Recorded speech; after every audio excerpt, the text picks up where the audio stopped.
persons hold in their communities, government and non-government organizations have come in to tap and utilize their position to raise awareness and work with the communities to end FGM. One such effort is by the National Association of Women's Organizations in Uganda, NAWO.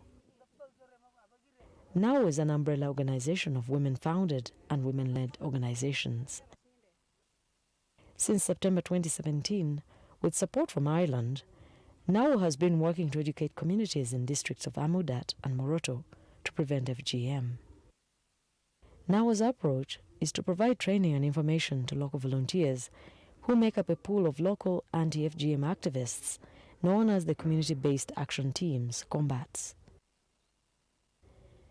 55-year-old Christopher Akuletum is a member of the COMBATs and is also the head of the African Inland Church in Caritas sub-county, Ashukaniyom village in Amudat district. Christopher uses his pulpit, influence and position in the community to preach against FGM.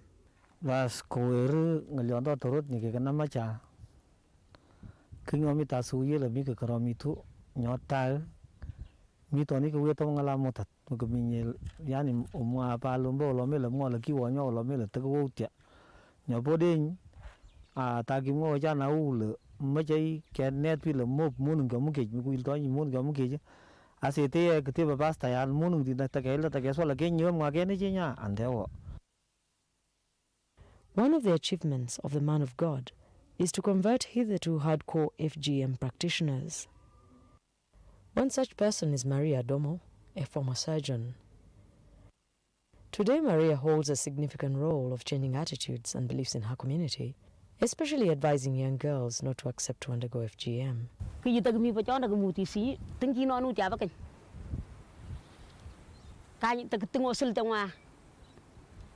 Kanyona tagmi nyilem kulo kiwe wa nyilem batete polo mi nyilem kulo kany de sune ngmuti si beje makar kanya soko chori bagam we wa chorsia. To date, several elderly women who are active participants in promoting FGM have denounced the practice and have become advocates of ending one of the most gross human rights violations against women and girls. To butur bang tunga abaro kata kira bena chang tunga kira ranai akromna tadi kana nai nyangi dua kibu ya to kwa na pe amudu kwa na rai to dungu yo nai to dungu kilok dungu ngidwe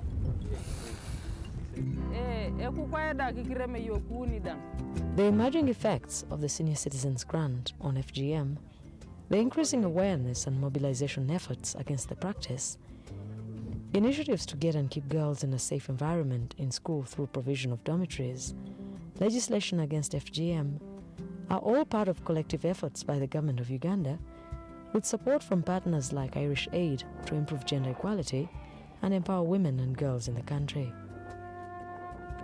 This is Katikit Primary School, one of the several schools in Amudat district to benefit from Irish Aid. The school received a grant to construct dormitories for girls and boys, which act as shelter for the children. Before, we had a lot of challenges on the side of accommodating children at school. We used to have classes for dormitories, not until the Irish Aid identified the 3 schools in the district. One of the schools is this one on Katikit Primary School. The other one is Kalas Girls and Kalas Boys. The other schools had facilities for boarding, but this one was a little bit unfortunate. We had only classrooms, but now I'm happy to report that Irish Aid has done for us a lot. It had to allocate for us a proper office, a kitchen for the school, 2 dormitories, boys and girls, whereby now we are able to compete with the rest of the schools as far as the facilities are concerned. The dormitory keeps us safe from when we stay there. The government of Ireland has also been working on raising awareness of FGM in 7 primary schools, and has facilitated peer support through human rights clubs. A tailoring project in Katikit Primary School has also rolled out with 10 sewing machines provided. Here, girls are equipped with tailoring skills so they can generate their own income as a livelihood to maintain themselves at school and out of school. For now, they supply uniforms for their own school. In the future, they hope to sew and sell uniforms to neighboring schools as well. We have seen children no longer go out to look for uniform. When a parent comes with a child, we only say, we have uniform here at the school and at affordable rates. Then now children have got skills. Others are able to make their own uniform. The role of education is particularly important in this part of the country, which has a history of resistance to education and suffers from very low literacy rates and school attendance. At Callas Girls Primary School, the Government of Ireland funded the construction of a 96-bed capacity dormitory for girls to stay in school. It is a Catholic-founded school with the vision of bringing education to the Pokot girls in the area, and see that every girl child is given a chance of being in school. We are happy that the majority of the children now in the school, they are Pokots. Then later on, because of the congestion, the school was selected by the district to benefit from Irish aid to add on the dormitories. Getting and keeping girls in school in a safe environment is a key strategy for addressing gender inequality and combating all forms of GBV, including FGM. In 2010, FGM was outlawed in Uganda, but the remnants of the practice seem to have gone underground. The Uganda Police Force, through its Child and Family Protection Unit, investigates such cases and brings the culprits to book. So as police, normally when we register such cases of FGM, we come into action and arrest the perpetrators or the suspects, and the suspects also taken to court, and prosecution is done to that effect. No doubt, there are still many challenges to overcome before FGM is completely eradicated in Karamoja. But with increased awareness and mobilization, the FGM law and provision of alternative livelihood options, the good fight is well on good course.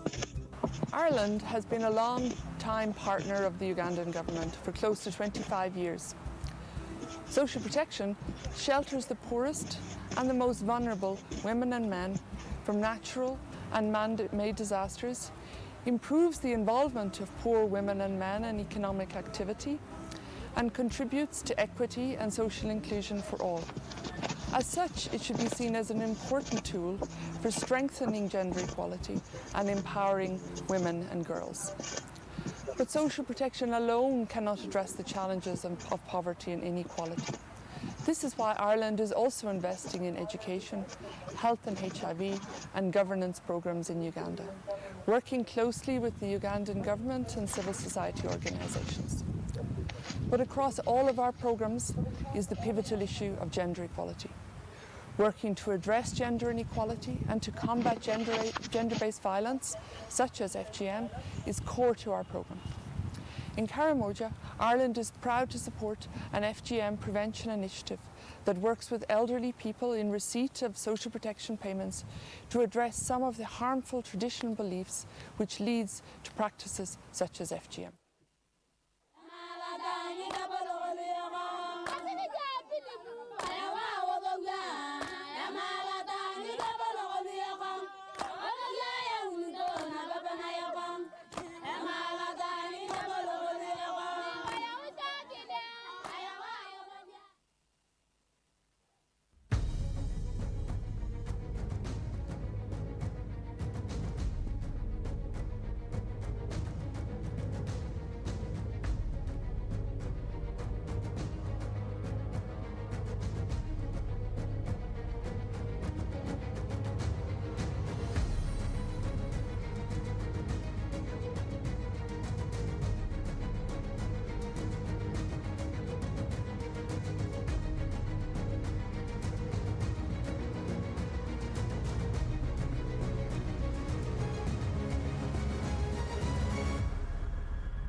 Globally, it is now recognized that social protection programs enable countries to address poverty and vulnerability, thereby improving socio-economic well-being of their otherwise excluded populations. In Uganda, the government, through the Ministry of Gender, Labour and Social Development, with support from Irish Aid and UK Aid, is working to put in place a national social protection system aimed at improving life chances for especially the most vulnerable women, children and men. The mandate of gender, labour and social development is really to mobilize people, to mobilize them to utilize their potential for economic development. And this is done through community empowerment. It is done through gender and community empowerment. It is done through social development, social protection. So ours is really to create a conducive condition for social economic development and also bring cohesion, social cohesion. We are implementing a program known as Expanding Social Protection Program, and we have been able to implement social assistance grants for empowerment, targeting the most vulnerable people, households, but also implementing a senior citizen grant. Then we were also able to develop a social protection policy for Uganda, and the intention is to establish a strong social protection system which can assist the government to address issues of risk and vulnerability which affect a significant number of our population. Since its initiation in 2010, the Senior Citizens Grant has recorded tremendous impacts and brought about social, economic and political empowerment of older persons. The grant has improved productivity of older persons, enabled them to improve their basic needs, shelter, nutrition, incomes, and made them regain their status in the community, a position they had lost because of destitution. Because the beneficiaries are assured of a predictable income every month, their status in society has changed. The perception that people have of them has changed. They now look at them with respect, because you know that the person whom you had been undermining in the past years now has money that comes into his account that he or she can access on a monthly basis.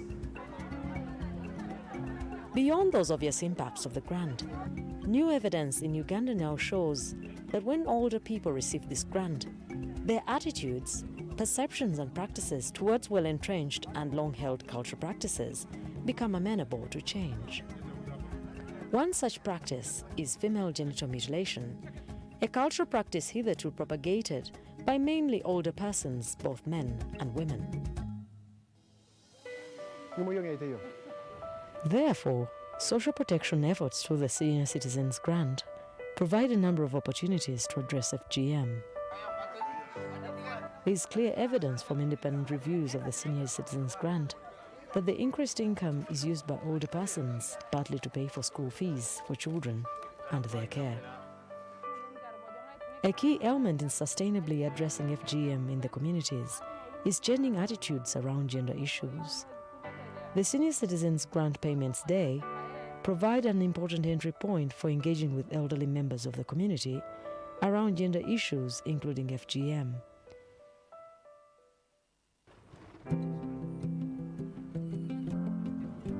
To understand better the impact of the Senior Citizens Grants on Uganda's efforts to fight female genital mutilation, we travelled to Amudat and Moroto districts in Karamoja region of East and Northeastern Uganda.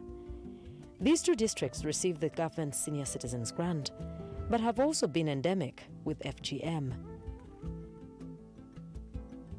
According to the 2011 Demographic Health Survey, DHS 2011, the estimated prevalence of FGM in girls and women aged 15 to 49 years is 1.4%.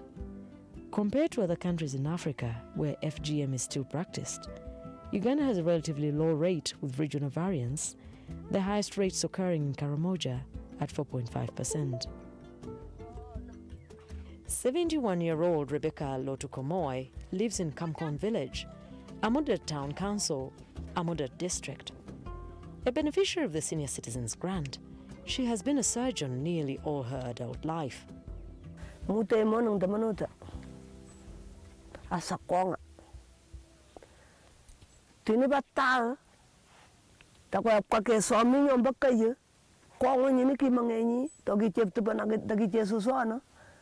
Kipunyi ropiyen jaba Kenya taman. Taponyi.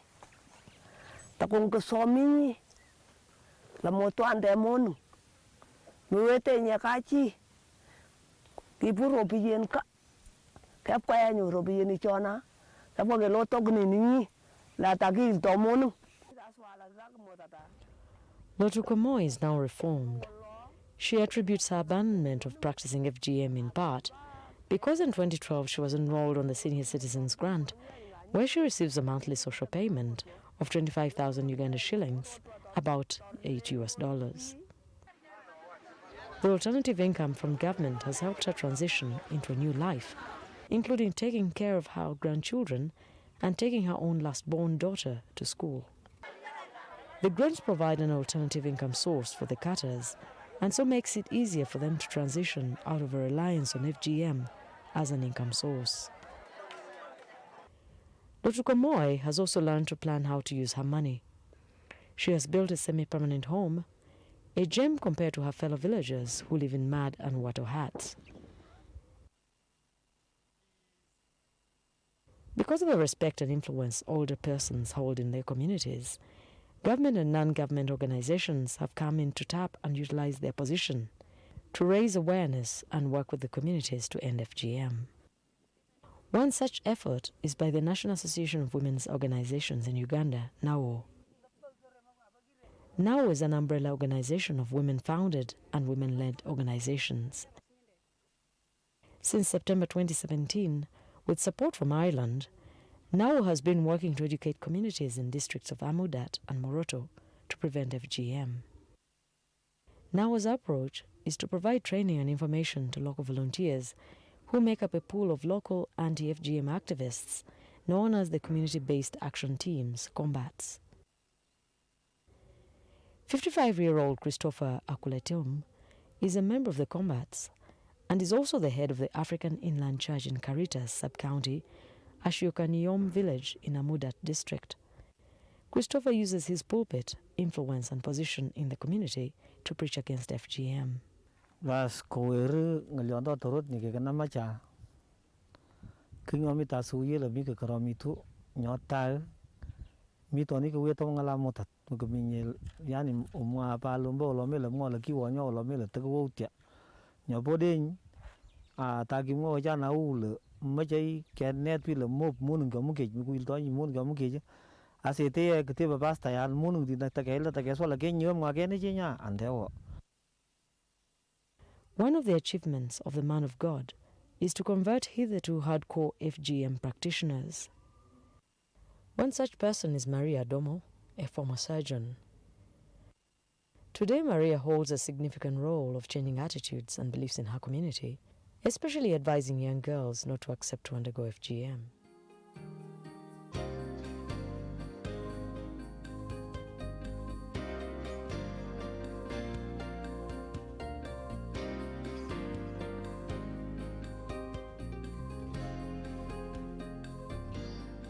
olw'ekinaana mu omukaaga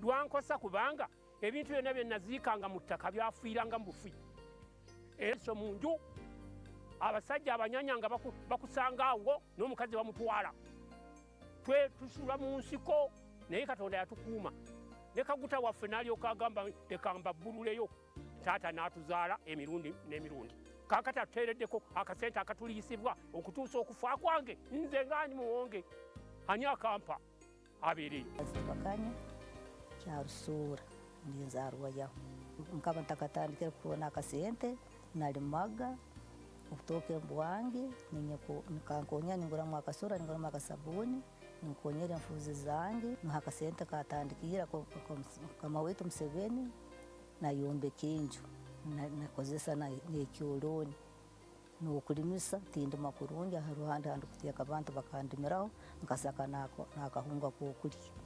Ninsiima Museveni ayebale mukama wange. Kwe twefuze Uganda mu 1962 nze nali ntegeera ne ba president bonna bazeeko babadde bakola mbadde mbirabo nga n'abakadde weetuli kwe bali bataata naye tewali yalya ku kasente ka gavumenti eyo newe twogerera wano. Kyokka nsiimye nnyo mukama wange president okulaba nti onkoledde ekintu kyenvunyeemu entandikwa era kati ngenda kutandika okulya ku sente ezo kuba embizi ze nagula mu sente zawampa ku myezi egyo zitandise okuzaala kati era zibalibwamu sente zisukka miliyoni ne bakadde bannange njagala bakole ekintu kyayinza okuyimirira kubuuze wa sente ze wazikoleki obalage nti awange oba kiri nazigulamu kantu gundi kako kalya nganyirwa nnyo kinene nali sirina wadde 10 n'ebyo byonna bivudde kwani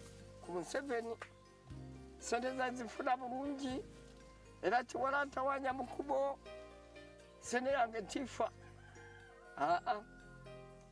kujjako okugitwaliwa omuyindi nampa risiiti kati ebiseera bituuka nga ngenda ngajjayo amabaati era gaago mumba mugiraba kubanga omwana muzimbidde era mu sente zino nangeyo nezimbidde era mu sente zino sina kyenjogera ntoba kiki Morning, ladies and gentlemen. Can you hear me?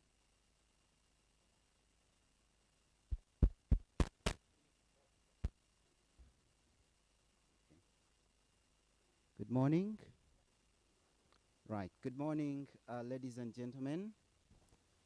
My name is David Lambert Tumwesije, and I'm honored to be the moderator for this very important national dialogue on social with a word of prayer, which I will say, and then we'll play the national anthems.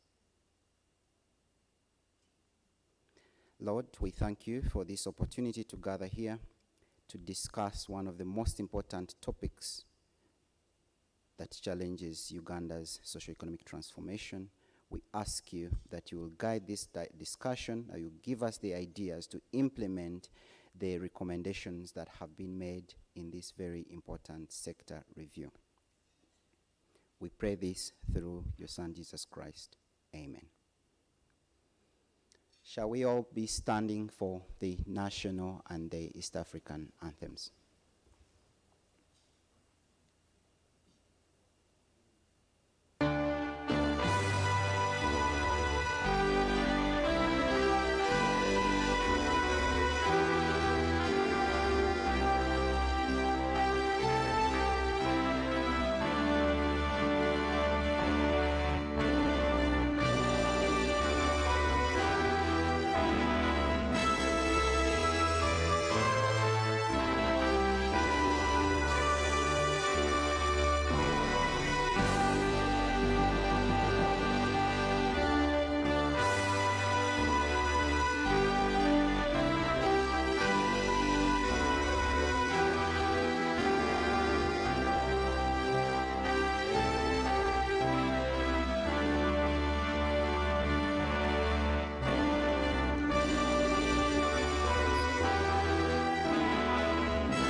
The East African anthem. Mungu twaomba uilinde Jumuiya Afrika Mashariki. tuwezeshe kuishi kwa amani, tutimize na malengo yetu. Jumuiya yetu sote tuilinde, tuajibike, tuimarike. Umoja wetu ni nguzo yetu, idumu jumuiya yetu. Uzalendo pia mshikamano viwe msingi wa umoja wetu, na tulinde uhuru na amani, mila zetu na desturi zetu. Jumuiya yetu sote tuilinde, tuajibike, tuimarike. Umoja wetu ni nguzo yetu, idumu jumuiya yetu. Thank you very much. Viwandani na hata mashambani, tufanye kazi sote kwa makini, tujitoe kwa hali na mali, tuijenge jumuiya bora. Jumuiya yetu sote tuilinde, tuajibike, tuimarike. Umoja wetu ni nguzo yetu, idumu jumuiya yetu.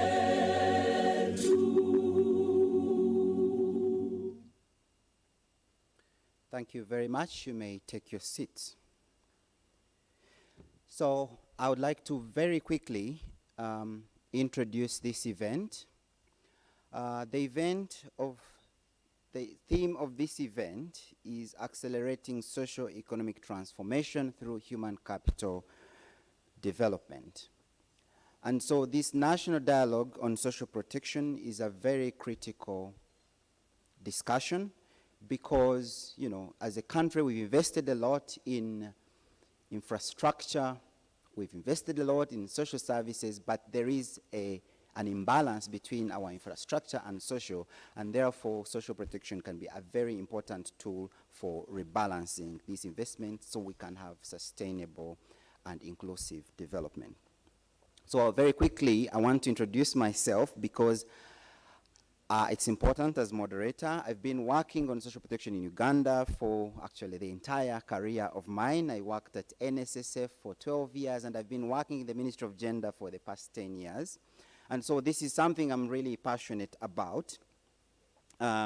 So this sector review, which I'm just going to summarize and just basically show you what's inside the sector review, is a very important documentation of the journey of the past 10 years of social protection in Uganda. We have sent you email with the agenda, and the chair, Professor Pamela Mbabazi, will introduce this shortly. But before we do that, I wanted to communicate some house rules, particularly for the people who are online. We are not going to be having breaks, so if you need to take a break, you can walk out away from your computer or your phone. Secondly, this event is going to be broadcast. It's being broadcast now live on NBS TV. So if you don't like the size of the screen of your laptop, feel free to tune in on your NBS. And this also goes to the people who are watching the stream on Facebook and Twitter. So that said, let me take you through the social protection sector review very quickly because the Honorable Minister will be launching this. It's supposed to be at the end, but we're going to do it just now. So the purpose of this review was to inform the development of Uganda's social protection system for the future and to make sure that this is embedded in the long-term plans for the country, which is in the National Development Plan 3, which has just been published. It also is designed to guide development of detailed plans in our social development sector plan, and now, most importantly, in our human capital development program in the NDP3. And right now, the Ministry of Gender is leading the revision of the National Social Protection Policy and its program plan of intervention. So this sector review is a very important document for defining the future trajectory of our social protection system. It was a very consultative process, and every stakeholder was consulted, and this work was done by a team of consultants who worked very closely with us at the ministry. We had technical working group that coordinated all this work. Now, what was actually looked at? This is the analytical framework for this social protection sector review. We asked three main questions. What is meant to happen as defined in the policy and all strategy documents and plans? What exactly is happening and why? So this report, you will find that it was a very reflective report. It asked all the hard questions, and the tough answers were sought to why we are performing the way we are performing. So we looked at our delivery systems, the challenges and gaps, as well as the issues that might have been actually contentious. And finally, we asked, okay, now that we know what we wanted to do and where we are now, what do we need to do to enhance the performance of our sector? Because as I said at the beginning, this is very important for setting the future trajectory of Uganda's socio-economic transformation. And so we have very specific recommendations on the policy and strategy, options and choices for policy, as well as agreed conclusions and recommendations.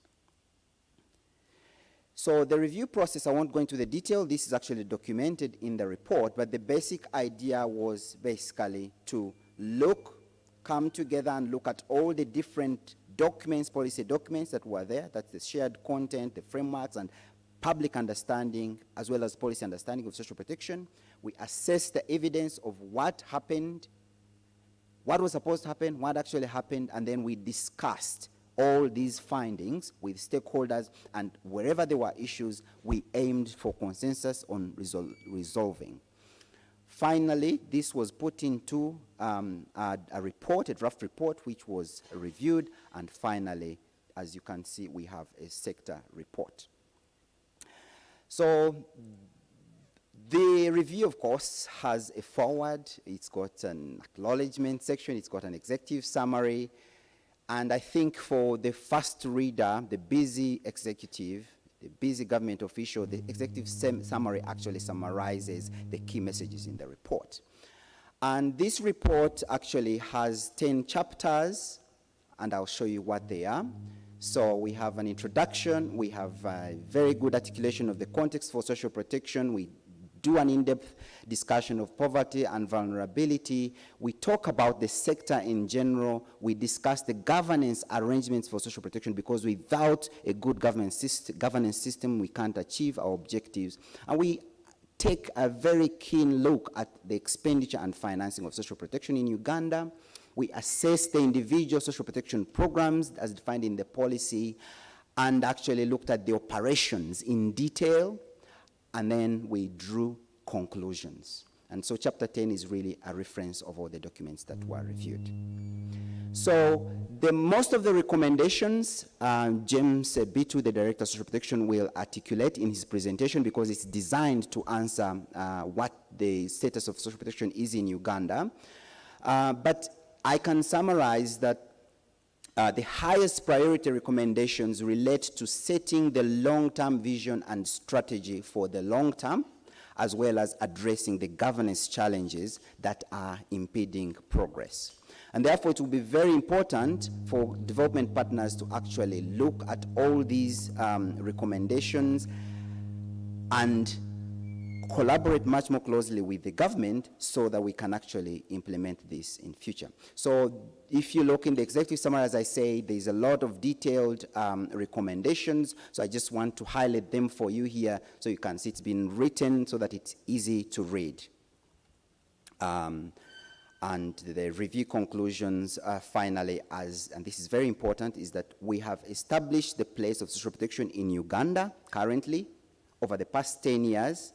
And therefore, the future focus of our effort should be on establishing the comprehensive system that's defined in the sector review, and most importantly, securing the transformative financing which is required to implement the very good recommendations there. So the key question right now is, how do we move to the next level? And this is what I want all of you in this room and online to reflect upon. How do we move to the next level, establish a very comprehensive and inclusive system where we can broaden our coverage and cover all the risks as envisaged in the National Social Protection Policy. Thank you very much. Right now, I would like to invite Professor Pamela Mbabazi, who is the chairperson of the National Planning Authority, to come and introduce this meeting officially. Thank you, Pamela.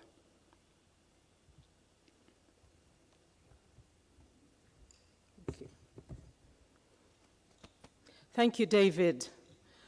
Our Honorable Minister, Honorable Sarah Kanyike, heads of diplomatic missions, and Your Excellencies, ambassadors here with us present, all distinguished panelists that are here with us, all distinguished participants physically here and online, ladies and gentlemen, all protocol observed. I want to begin by thanking the ministry for this very important effort and the support that we've obtained from our partners to get this report completed, because as a country we need to accord social protection the agency that it requires for us to actually achieve the social transformation that we are all yearning for. Before I invite the ambassador to come and give the introductory remarks, let me set the stage of how I feel as the National Planning Authority we need to continue this discussion and accord it the proper emphasis that it requires. Now, an investment in social protection is aimed at building resilience and vulnerabilities among the population to reduce risks and shocks. We can't afford as a country to leave anyone behind. And it's only social protection that can enable us try and pull, especially the most vulnerable, to ensure us achieve the transformation we want. Evidence shows that inclusive social transfers can improve a recipient's feelings of well-being by fostering a sense of dignity, independence, and self-worth. It promotes equality and it improves social cohesion. And this translates into more stable societies, the kinds that we want ourselves to live in, that we want our young generation to live in, that we want our children to live in. And it provides a more favorable climate for investment. So what is the role of social protection in national development in Uganda? Now, social protection promotes inclusiveness in development through reducing a persistency of poverty, reducing on persistency of poverty and high levels of vulnerability. It reduces the levels of deprivation, thus increasing productivity and earnings of the future labor force to support human capital development. No country the world over has been able to transform itself without ensuring that it really develops its human capital development. And unless we accord specific emphasis on social protection, we will be lying ourselves that we're really promoting human capital development that is required to transform our country. So what will it take to effectively use social protection systems to protect against shocks and build Uganda's human capital? There has been a clear set of policy options for addressing the problem of vulnerability and building resilience amongst the population, particularly through a comprehensive social protection system that David was talking about, that as a country we're trying to put in place. And this really addresses income insecurity and related financial constraints to access critical services among especially low-income households. There is also need to establish systems for disaster management. And this will help, particularly in our current era of the vagaries of climate change. Global evidence has shown that a well-coordinated social protection system is an effective demand-side complement to other public investments, particularly in the health and education area, and in building a country's future human capital. So reducing the dependency burden through harnessing the democratic dividend, where we have more skilled and adaptive workforce, particularly of the working group and the children, is very important. We have a very huge young population in this country. They're increasingly becoming even more vulnerable. We have the aged, we have the refugees. We really need to work together to see how no one is left behind. Investing more in targeted poverty reduction interventions, such as universal programs of social services, the UHC, UPE, USC, citizens grants, among others, are a step in the right direction. So what is in the NDP3 for social protection?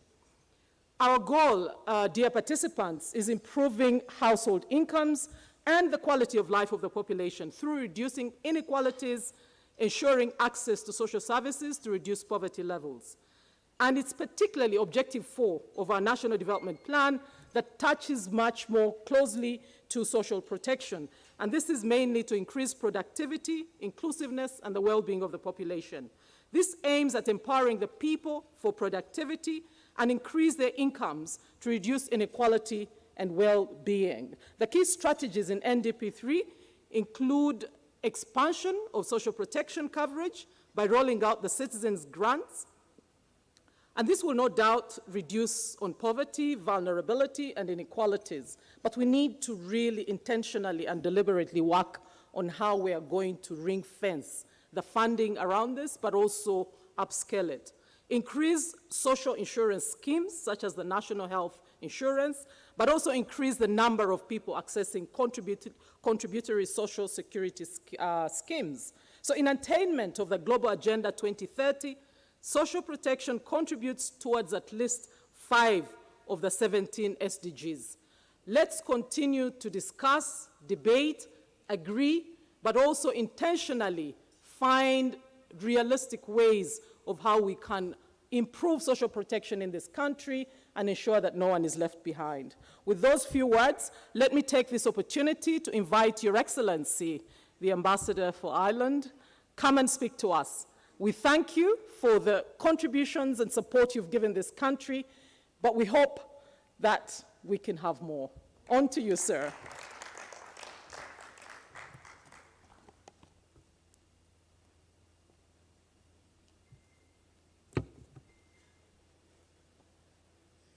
Thank you so much, Professor. I feel that you've given my speech, so I don't have much to say now. But thank you so much, and I think they're very, very sound and important words. Honourable Minister, Honourable Members of Parliament, the Chair of the National Planning Authority, the Permanent Secretary and Directors of the Ministry of Gender, Labour and Social Development, Heads of Mission and Agencies, people of Uganda via Zoom and on TV, distinguished guests, ladies and gentlemen, and all protocol observed. It is indeed a pleasure and a great honour to make these few opening remarks here this morning at this important national dialogue on social protection, the main purpose of which, as the Professor nicely alluded to, is to create a dedicated platform to articulate the strategic and important role of social protection in mitigating shocks and promoting human capital development. Two central platforms, I think, are critical and key. I am especially pleased that Ireland has been able to support this event, not least because of our role as chair of the Social Protection Group, but also because of the great emphasis that we in Ireland place on the importance of social protection for the most vulnerable, both in our own country and also as a central component of our international development policy and programmes. I see this dialogue this morning as particularly important for Uganda for 3 reasons. 1, it comes during the year of the launch of the 3rd National Development Plan, a critical and essential plan to articulate Uganda's path to Vision 2040. Secondly, it is an important moment for the Government of Uganda as ambitious preparations continue to pace on the transition to a programme-based approach to planning and budgeting by the National Planning Authority. And finally, and if I may say so most critically, it comes at a time when the COVID-19 pandemic has altered and continues to sadly alter the landscape here in Uganda and globally, and has presented even greater pressures and risks to the health, welfare and livelihood of vulnerable and fragile populations, those populations that we all care deeply for and are here to support. I would like to take this opportunity to sincerely thank the Ministry of Gender, Labour and Social Development for the tremendous work and the sustained commitment towards the implementation of various social protection-related programmes. We congratulate you today on the launch of the Social Protection Sector Review Report. I know a huge amount of work was involved in putting this report together, and it represents a significant volume of learning for all of us. And what a great report it is, and I urge you all to read it. But I really want to say congratulations and well done for that. I was just seeing if you're all awake, so it's good to see you're all clapping. Thank you. As you were all aware in 2020, the COVID pandemic is having and will continue to have a hugely detrimental effect on the health, social fabric and economy of countries all over the world, including Uganda. While the pandemic affects and is of huge significance to us all, it has especially affected those who are already vulnerable and fragile and brought millions more into poverty. The impact of the COVID-19 pandemic has prompted the need to rethink how existing government systems can address such large-scale shocks that have impacted on vulnerable people, and we stand in partnership with you to achieve this. The launch of this report is a landmark event that also represents an important test of the commitment to Uganda's poorest people in the face of increasing challenges and continued economic difficulties.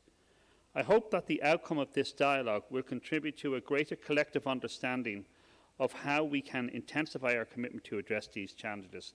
And it is great that it is being launched, but I must say how timely this event is. It couldn't come at a better time in terms to have this discussion.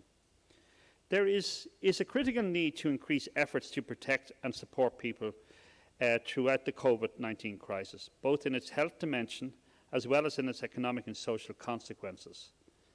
Ireland, as chair of the Social Protection Donor Group this year, along with many international partners, has engaged closely with the Ministry of Gender, Labour and Social Development and the Ministry of Finance to examine and analyse the case for emergency unconditional cash transfers. Drawing on international best practice and listening to experts in Uganda, we do believe that this is the most important means by which we can reach the most vulnerable, and this was highlighted earlier by the Professor in terms of her few words. We have seen resources mobilised by the Government of Uganda and development partners for older persons in particular in the last few months, which we have wholeheartedly welcomed. And this increase is essential and important, and I think that also the government should be strongly applauded for that as well. But a question we must ask, why do we believe social protection is so relevant in Uganda? Uganda has achieved sustained economic growth over the last decade, fantastic growth over the last decade, and a significant reduction in the poverty headcount. However, high levels of poverty and vulnerability remain. According to the Uganda Bureau of Statistics, 21.4% of the population live below the national poverty line, and many more people have fallen below that line and are expected to do so as a result of COVID-19. Poverty in Uganda is closely associated with the lack of labour capacity and high dependency ratios. Globally, it is now well demonstrated and recognised that appropriate social protection measures alleviate poverty and protect more people from falling into poverty. It is a critical and essential tool for leaving no one behind. Our strong support for social protection is informed by international best practice.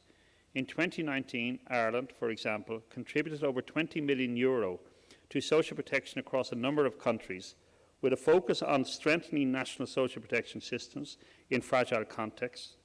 In these contexts, Ireland invests significantly in building the resilience of communities, including through funding social protection measures, such as social cash transfers, public works or food distribution, aimed at directly reducing poverty, strengthening people's ability to build more robust livelihoods, and stimulating more broad-based and sustained economic growth. We acknowledge that while development assistance is vital, development assistance alone cannot overcome poverty. New partnerships must come together to overcome these challenges. The new partnership should include all players who are willing to align their interests to eradicate poverty. The Social Protection Review provides an important evidence to guide us on the best way forward, and it is extremely timely, and I hope we have this possibility of discussing this morning. There is, of course, important learning and experience already generated in Uganda that we can build and learn from in working to strengthen systems for better delivery of social protection. Ireland is proud, alongside our dear neighbours, the United Kingdom, to be strongly associated with the Government of Uganda's flagship Expanding Social Protection Programme, with its emphasis on the Senior Citizens Grant and the acknowledgement that even a small monthly cash transfer can have a transformative effect, not just for the recipient, but for the family members and the wider community. And I strongly applaud the Government of Uganda investment in this programme. Investment in older people, both through financial support and listening and heeding their concerns, is an investment to the population at large. We have noted that many older persons support a large number of family members, and giving to them directly has in many cases contributed to better health and education outcomes for children who may not have been able to go to school but are now going to school because of this support. Clearly, this is a two-way street, and investing in our young people, providing them with education and tools for a productive and healthy life, will help in turn to generate the support for their elders when needed. Ireland, as a proud member of Team Europe, will also work with the EU and other member states to build our collective experience and advance support for social protection and human capital development. Government and development partners have demonstrated impressive levels of adaptability at this time of crisis, and I urge all to continue to think smart and deliver well. The resilience shown by many, and in particular the people of Uganda during the difficult months of 2020, demonstrate how we can all work together to combat COVID-19 and other shocks and challenges that will face us and sadly will continue to face us in the future. Despite all these successes, there are also many important takeaways that remind us that there is much work left to do together.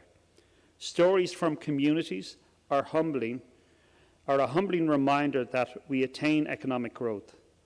As we attain economic growth, it is equally important to put in place interventions that minimise the risk of leaving vulnerable people such as older persons, children, those unable to work, those with disabilities and refugees behind. Building on this point, I've heard recently, both here and globally, that the vaccine is coming, and this indeed is great news. However, to think in a linear manner is dangerous. It is not simply we have the vaccine and then it's back to normal. For starters, it will take a long time for this vaccine to get distributed globally, but more importantly, and especially in the context we are talking about today, it will take a long time to recover from the effects of this virus, and even longer for those who are poor and vulnerable. If there's one thing this virus has taught us, that is to expect the unexpected. And finally, as development partners, we look forward to our continued cooperation with the Government of Uganda, as we work together to achieve growth that is equitable and to ensure that everyone in society has a fair and equal opportunity to succeed. So thank you, and I look forward to excellent deliberations this morning.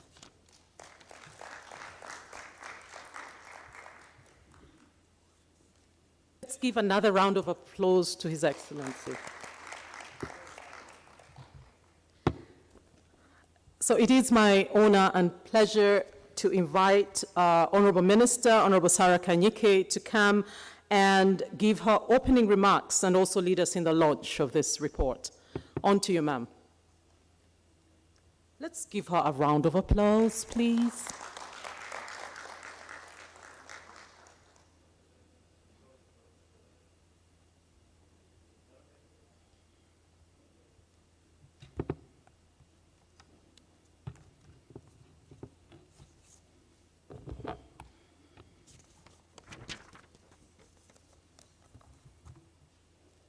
Allow me to put down this mask because I'm alone here. Your Excellency, the Ambassador of the Republic of Ireland, representatives of foreign missions and development partners, representatives of government ministries, departments and agencies, distinguished participants physically present here, and those following on various electronic media across the world, ladies and gentlemen, good morning to you all. I'm delighted to participate in this important national dialogue on the strategic importance of social protection. The theme of this discussion, social protection, accelerating socio-economic transformation through human capital development, epitomizes the core of my ministry's strategic efforts. On behalf of the government, I would like to extend our most sincere appreciation to the Embassy of Ireland for the technical and financial support granted in organizing this important dialogue. Thank you for giving us another opportunity for continuous engagement aimed at generating ideas towards building an effective and efficient social protection system in Uganda. We're really very grateful. Social protection is critical in enhancing Uganda's economic capital and unlocking the potential of our youthful population to accelerate and sustain the socio-economic transformation anticipated in the Uganda Vision 2040. Under the leadership of Ministry of Gender, Labour and Social Development, and with support from our development partners and civil society, government has been working to evolve a national social protection system over the last 10 years. In the year 2015, the government of Uganda approved the National Social Protection Policy. The policy defines the strategic direction for a national social protection system. Based on the policy, government with support of the development partners is implementing a number of flagship social protection programs, including the Senior Citizens Grant, Special Grant for Disability, to mention a few. These programs are making significant contribution towards poverty and vulnerability reduction, as well as creating resilience of the population to the life cycle risks and shocks. For this, I want to thank our development partner, including the World Bank, DFID, Irish Aid, CEDA, EU, and UN agencies like WFP, UNICEF, UN Women, ILO, UNDP, UNFPE, etc. Ladies and gentlemen, the above notwithstanding, social protection coverage in the country still remains low at approximately 5%. Certainly, more remains to be done. As government, we are committed to gradually increase allocation to social protection programs, resources permitting, as you have witnessed over the past years. Government is also spearheading reforms in the Public Service Pension Scheme and the National Social Security Fund with a view to expanding coverage and diversifying benefits to the subscribers. On the health front, Cabinet has approved the Principles for National Health Insurance Scheme Bill. The Ministry of Health is working on the necessary details required to finalize the drafting of the bill. Important initial step towards building an inclusive national social protection system in the country, in line with the National Social Protection Policy and Uganda Vision 2040. Uganda has one of the youngest populations in the world, with more than a half of the population comprised of children, that is, persons below 18 years. This presents both a challenge and an opportunity.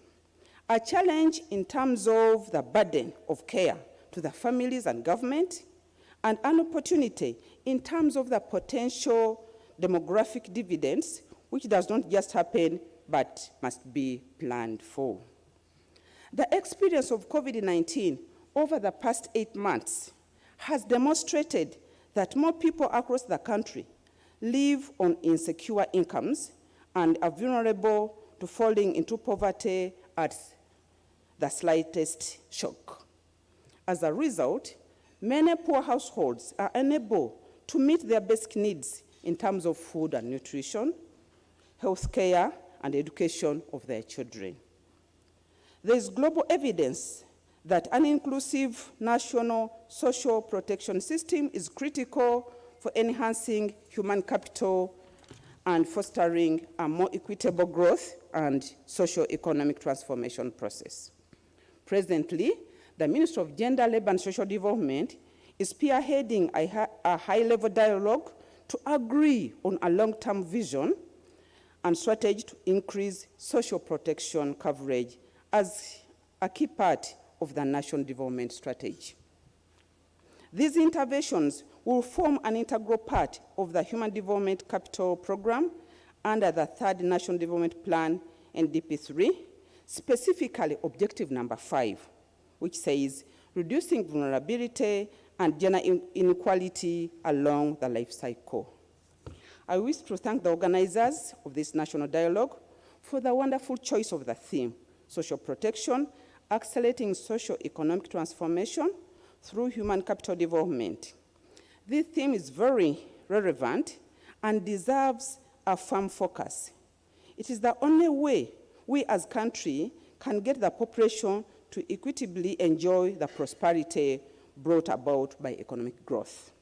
As I conclude, I would like to extend my appreciation to all of you for joining this important platform to discuss the strategic importance of social protection in building Uganda's human capital.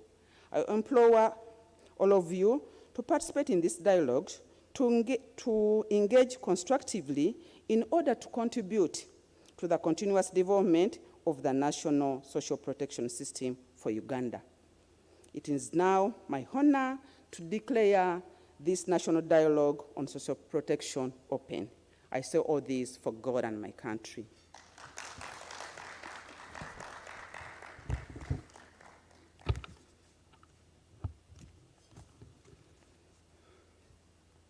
Thank you very much, Honourable Minister. Can I request David to work out the modalities for the launch of the book, please?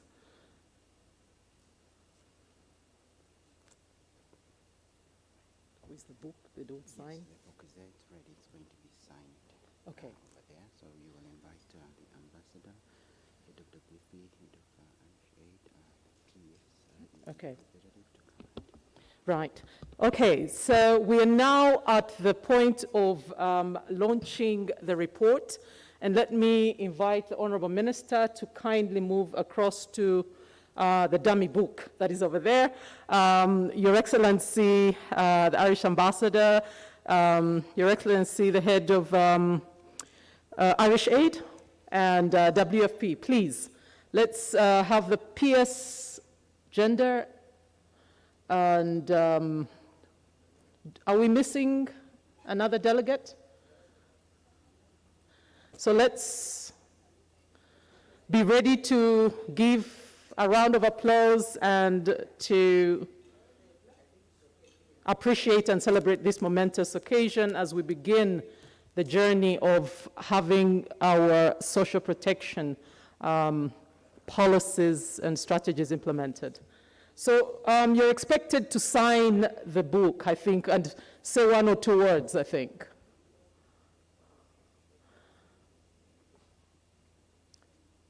So the Honourable Minister now is just about to appendage her signature as a symbol of the launch of this report.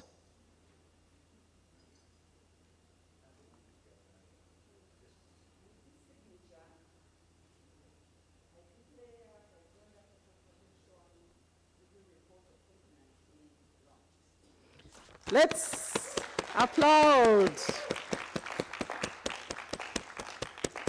Great. Thank you, Honorable Minister. Your Excellency, please.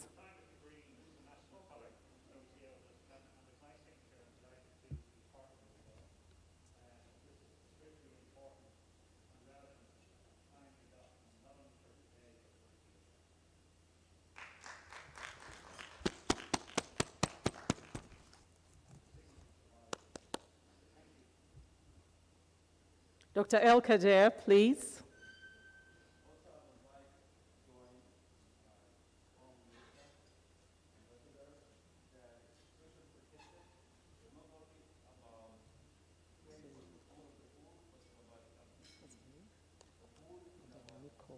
Thank you.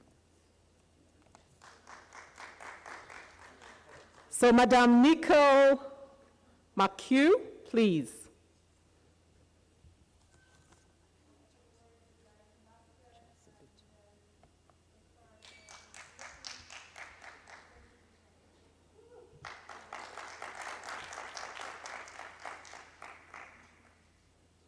And Mr. Charles Abitu, the Director of Social Protection, sir. James Abitu, apologies. Mr. James Abitu, Director of Social Protection, please. Ministry of Gender.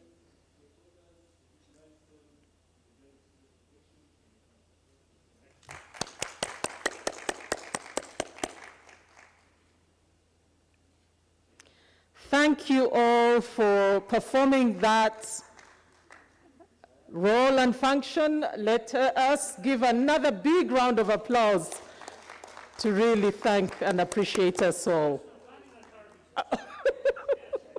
Let me.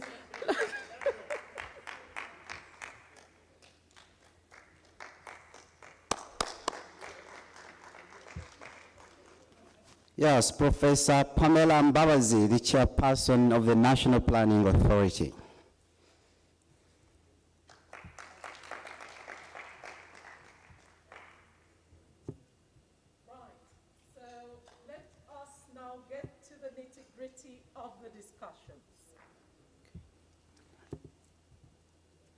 So it is, again, my pleasure and honor to introduce our distinguished panelists. And I will begin by introducing, again, Mr. James Abitu, the Director for Social Protection. And as I read out, kindly request that you move to the podium.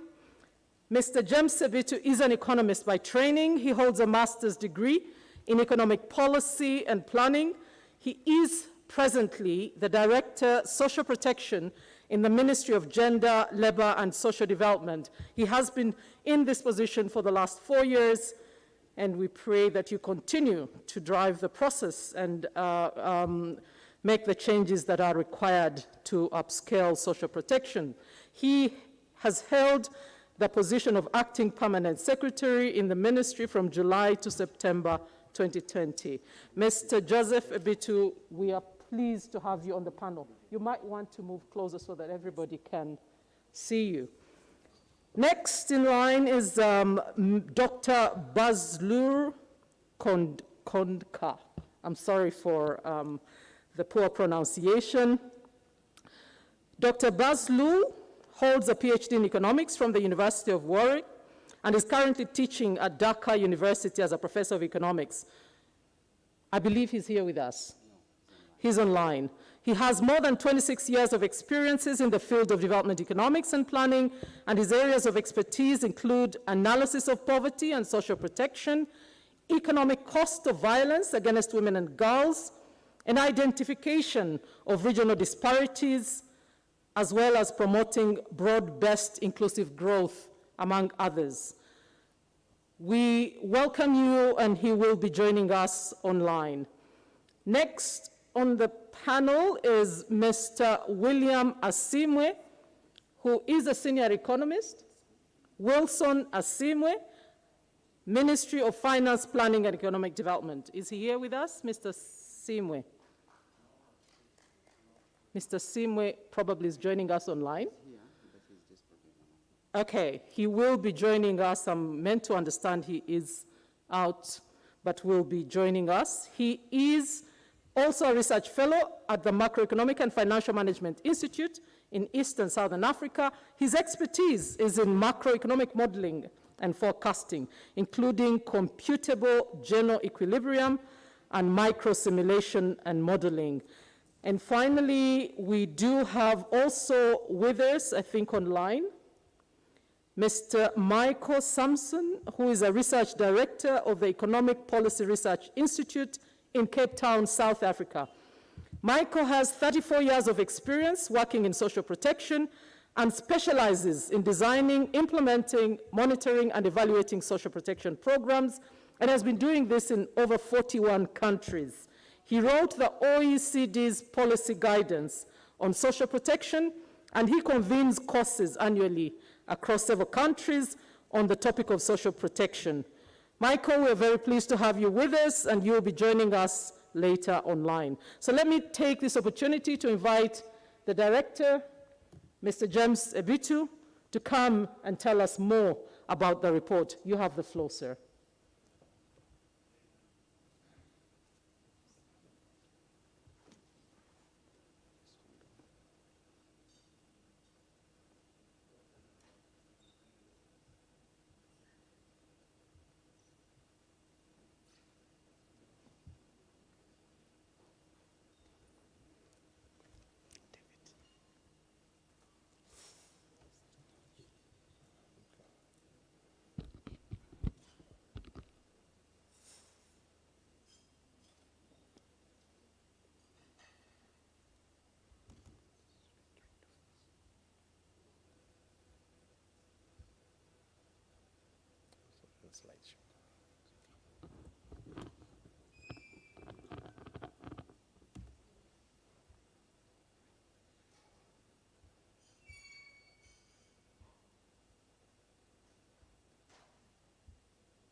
Thank you very much, Chairperson, Honorable Minister, heads of foreign missions, and Your Excellencies, the ambassadors, distinguished the panelists and participants, both present here and on various media. Ladies and gentlemen, I welcome you to this presentation on the overview of Uganda's national social protection system. We have this outline. Number one, we'll be looking at the socioeconomic context and justification for expanding social protection coverage. We'll move to the policy and key developments in the evolution of Uganda's social protection system. Thereafter, we'll also touch on key challenges affecting delivery and expansion of social protection services. And lastly, we'll look at the long-term vision and strategy for expanding social protection coverage in Uganda. Ladies and gentlemen, we have key messages in this presentation. The first message here is income volatility and insecurity are a result of vulnerability to shocks, which affects the vast majority of the population in this country. Message number two is that social protection is a critical tool for supporting families to manage shocks, build resilient livelihoods, and increase investment in their future human capital. And three, government has laid a firm foundation in social protection policy, programs, and systems to address vulnerability and enhance income security. And lastly, further investment in social protection is needed to foster a more inclusive and faster socioeconomic transformation in line with our Vision 2040. It's important, ladies and gentlemen, at this point, to know that our social protection system in Uganda is aligned to the life cycle approach. Here we are focusing on life cycle risks, which are being faced by these citizens right from early childhood school age, youth, working age, up to the old age. And here, for instance, under the early childhood, we focus on unsafe birth and no access to antenatal and postnatal care, no immunization, stunting, among others. While, for another example, under youth, we are looking at inadequate skills and unemployment, among others. For the older persons, we also focus on increasing frailty, inability to work, and no care from the families. As we look at all these risks across the life cycle, we also look at the cross-cutting issues regarding disability and chronic illnesses, as well as the covariate risks and shocks that this country faces. I want us to move to the growth trends in this country. As already alluded to, this country has been having impressive economic development and growth over the last 2 decades. In the 2000s, Uganda was one of the fastest growing economies with an annual growth rate which was above the average for the sub-Saharan Africa. Uganda, as you can see from the graph, had a relatively moderate economic growth rate over the last decade. And besides that, it was also facing high levels of volatility. You can see from the graph, we had dips, for instance, in the year 2012 at 2.2% and 2016 at 2.3%. All these dips of volatility of the economic growth was largely due to vulnerability occasioned by shocks, mainly related to climate change and other weather changes in the country. Despite high levels of growth as already reported in the 2000s, poverty has recently unexpectedly risen. For instance, when you look at the graph on the right-hand side, 21% of the population now is below the poverty line. That is as of 2016-17. You'll also see that in spite of the drop in poverty from the year 2003, where it was at 37.7%, it dropped to 19.7% in the year 2012-2013. But we realized that increase or rise in poverty count to 21.4% in the year 2016-2017. And the trend, as you see, is still rising. And here we are saying, from the UNDP report of 2019, 55% of the households, that's approximately 22.7 million, were highly vulnerable to poverty. And as you can also see in the last bullet there, an additional 3.1 million people have fallen below the poverty line due to COVID. And this is as given by the International Growth Center 2020. So we are projecting the growth rate really to go to 26, the growth in, rather the poverty count to go to 26.3% by the end of this financial year. Now we've said this has barely been the case because of the shocks that we continue to experience, which come under different categories. We have the covariate shocks, which are related to weather, and also you can see we are experiencing natural calamities like floods, and we want to report here that 85% of farming households are smallholder farmers, and agricultural sector continues to be highly exposed to covariate risks.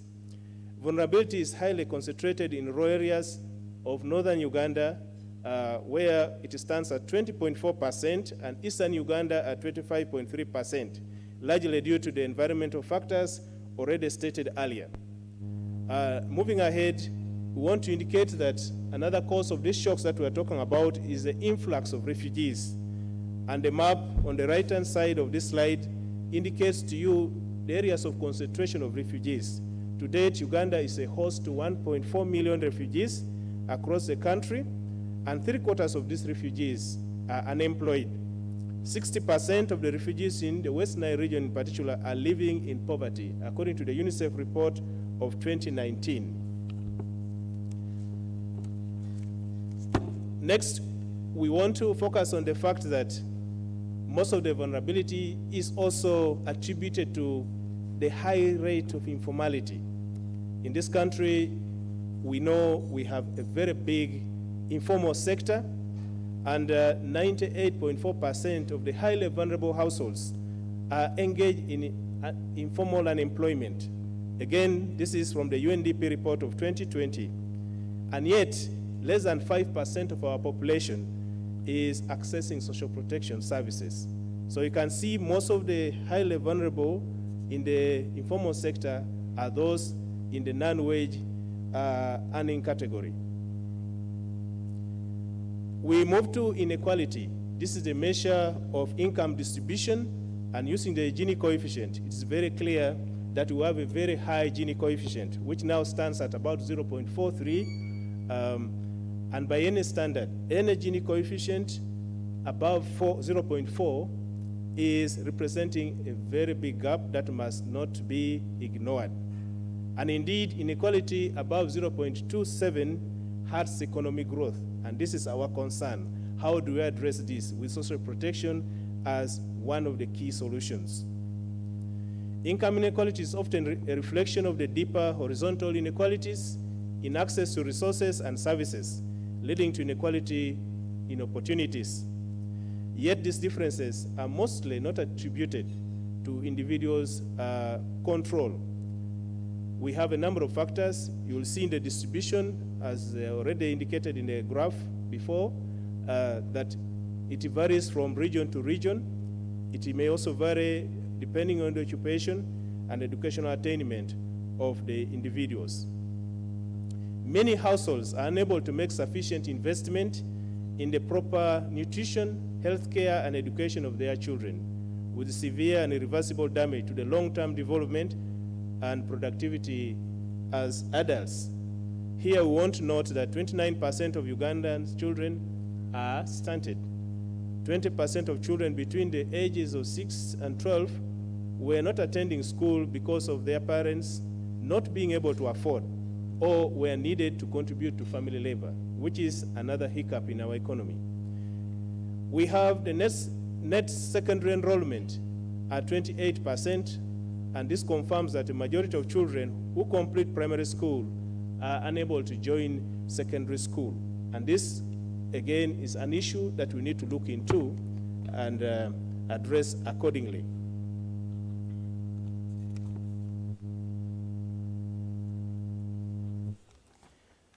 Ladies and gentlemen, without a healthy, educated, dynamic, and mobile workforce and citizenry, infrastructure and other supply-side investments are likely to generate limited returns. All we do in form of physical infrastructure is aimed at benefiting the population. And where it does not, then we have something that we have to think about and make sure any investment that we make in this country directly benefits the population. Now, social protection as key dimensions of human capital development. And I know there's going to be a presentation on this, but let me just mention that one of them is on promoting healthier citizenry, building a more educated and adaptable workforce, contributing to a more dynamic economy, and contributing to a more stable, cohesive, and dignified society. I think the chair also mentioned this in our opening remarks. Now, in terms of policy vision and objectives, we have a national social protection policy, and in that policy, our vision is a society where all individuals are secure and resilient to socioeconomic risks and shocks. And the specific objectives to address these are to increase access to social security, to enhance care, protection, and support for vulnerable people, especially those who are severely impoverished or vulnerable and cannot take care of their own needs. And of course, as a glue to all this, we need to strengthen the institutional framework for social protection service delivery in the country. So these are the objectives that are aligned under the vision for social protection in this country. Now, the policy also defines our social protection under two key pillars, and the pillars include social security and social care. Now, social security includes the direct income support initiatives like the SAGE, the special assistance to the persons with disabilities, the labor-intensive public works. Still under social security, we also have the category of social insurance. Now, under the social care, we are focusing on child social services and adult social services. Again, we're looking at the extremely vulnerable persons in those categories. So that is how our social protection is defined. But with all this, we're also looking at other complementary programs in livelihood support, emergency response, water and sanitation, education, and housing, health, and others, as indicated here. Because when we have all this together, then we contribute to improving the well-being of the whole human person, and therefore the population of the country. And that's what we desire to see in this development process. The social protection interventions in Uganda are mapped onto the National Development Plan, and this time we want to talk about National Development Plan 3. Specifically, the program referred to out of the 18, the Human Capital Development Program.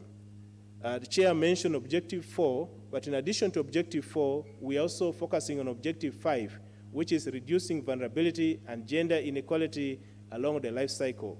I'll not say much about this because I expect Sarah to come and tell us more.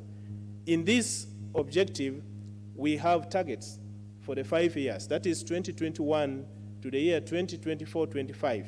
And as you can see, under the social insurance, we are seeking to move from 5 in terms of the share of the population accessing social insurance services to 20 in the year 2024-25. And similarly, you can see under health insurance, we are seeking to move from 2 to 25. Direct income support from 0.5 to 8. And eligible population with access to social care, now we do not have the exact data, but we expect to move to 15. So this is the target that we are looking at, and I hope we'll have the resources, putting our hands together to achieve these targets.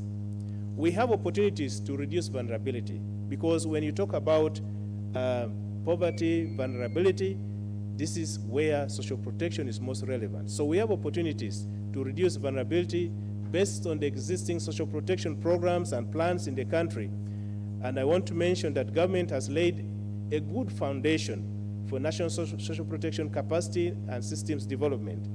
We refer to a number of programs that we have. We have the SAGE, the Senior Citizens Grant, the Northern Uganda Social Action Fund 3, NUSAF, and Dr. DEEP, which include the disaster risk financing in 55 districts in Northern Uganda. We have in KCCA Girls Empowering Girls, Urban Cash Transfer. We have the special grant for persons with disability under the Ministry of Gender, Labor and Social Development. And then you have the most recent ones, the Uganda Urban Cash for Work, which is under design, and this is in response to COVID-19. We also have the Child Sensitive Social Protection in the West Nile, financed by SIDA and the World Food Program, and the West Nile Emergency Cash Transfers. Another opportunity we have is that we have a number of development partners that support these initiatives on shock responsive social protection. And this include World Food Program, the Foreign Commonwealth Development Office, formerly DFID, Irish Aid, World Food Program, SIDA, FAO, European Union, ILO. May I stop here at the risk of leaving out some? The other opportunities are in the capacity that were built in these delivery systems. As you have recently witnessed, we've been able to roll out the implementation of the Senior Citizens Grant across the country. From the initial 14 districts in 2011, now we are in the entire country and serving a population or a number of beneficiaries which is over 300,000. So that is because of the capacity that we had built. We have also developed capacity to have effective targeting for all the programs that we have, and we have also developed systems that enable us to respond in the emergency situations, like we have seen in COVID-19. One of the effective and the most noted achievements that we talk about in our response under the COVID-19 was in the implementation of the Senior Citizens Grant. We quickly tweaked our operations and were able to serve the older persons within that period effectively. I wish we could do this for all categories of the vulnerable population, and this is what we are working towards. Now, moving forward, we want to mention that there has been growing commitment to financing social protection, and this we don't want to ignore. Our government has increased financing in social protection. As an example, we note that for the year 2015 to 2020, government provided 149 billion Uganda shillings for funding the expanding social protection program 2. Government also allocated, there's an increase in the allocation to the Senior Citizens Grant, and this is also significant. In the year 2014-2015, the allocation was 9 billion Uganda shillings. Last financial year, the allocation went to 62.88 billion. We're taking this as examples. For the current financial year, the allocation is 107 billion Uganda shillings. In addition to that, we have also realized additional allocations, for instance, for the special grant for persons with disabilities, which this year stands at 5 billion Uganda shillings. So this is an indication of progress and commitment by government to support social protection initiatives in the country. We have a number of programs which are running, and these have contributed to capacity enhancement in the implementers, the systems, and the technology that we have in place to deliver countrywide. NUSAF 3, for instance, has its systems established in 55 local governments in the northern Uganda. Under this Expanding Social Protection Program, we have established 10 regional technical support units, which are working together with local government staff. We have also strengthened the management information systems, and these are linked to the National Identification Registration Authority, and we are establishing the National Social Protection Single Registry. Besides this, we are also benefiting from the social registry, which is being established by the World Food Program. We have in place systems for payment and targeting of beneficiaries. Another opportunity, which I've already alluded to, is that government commitment towards funding social protection is on the increase, and we still have our partners together with us. So these are areas that we can build on.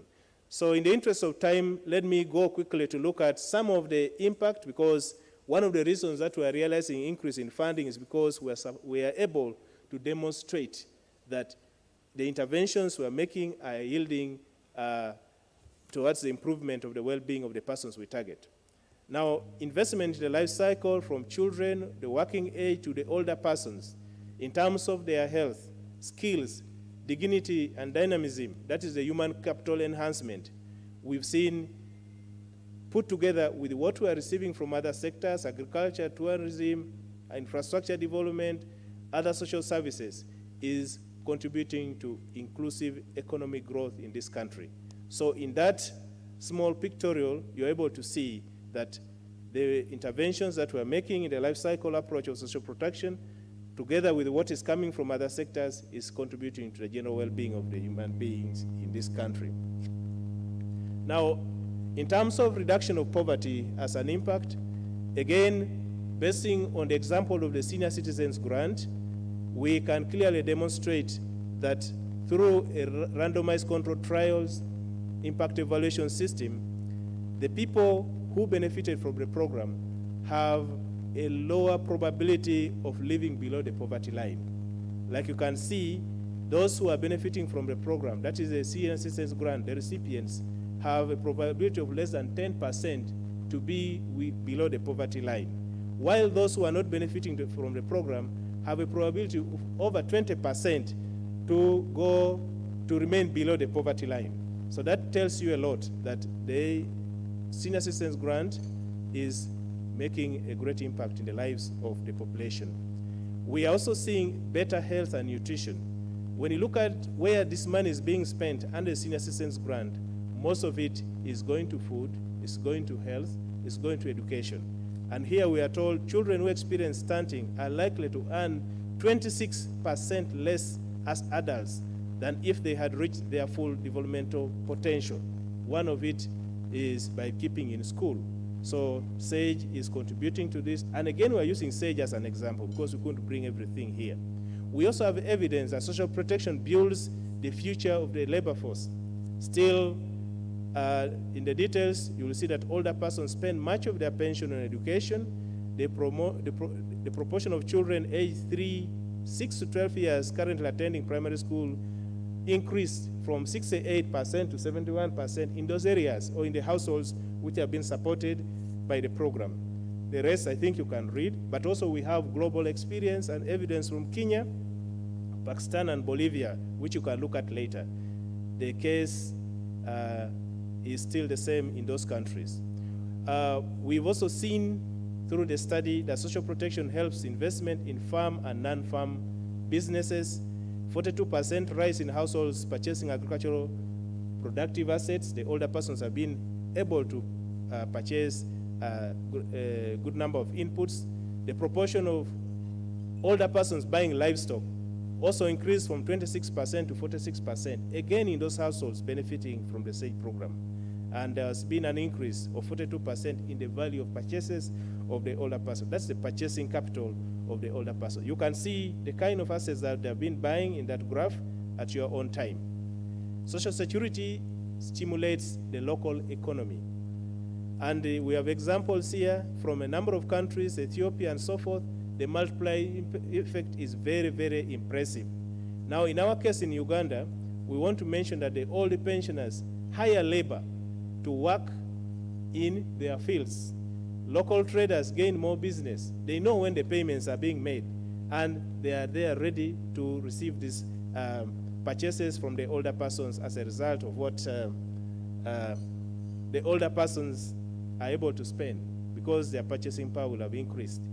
The senior citizen grant also contributed to a 6 percentage point increase in employment and 80% increase in the median wages, again basing on those same households. So these are some of the multiplier effects that we see.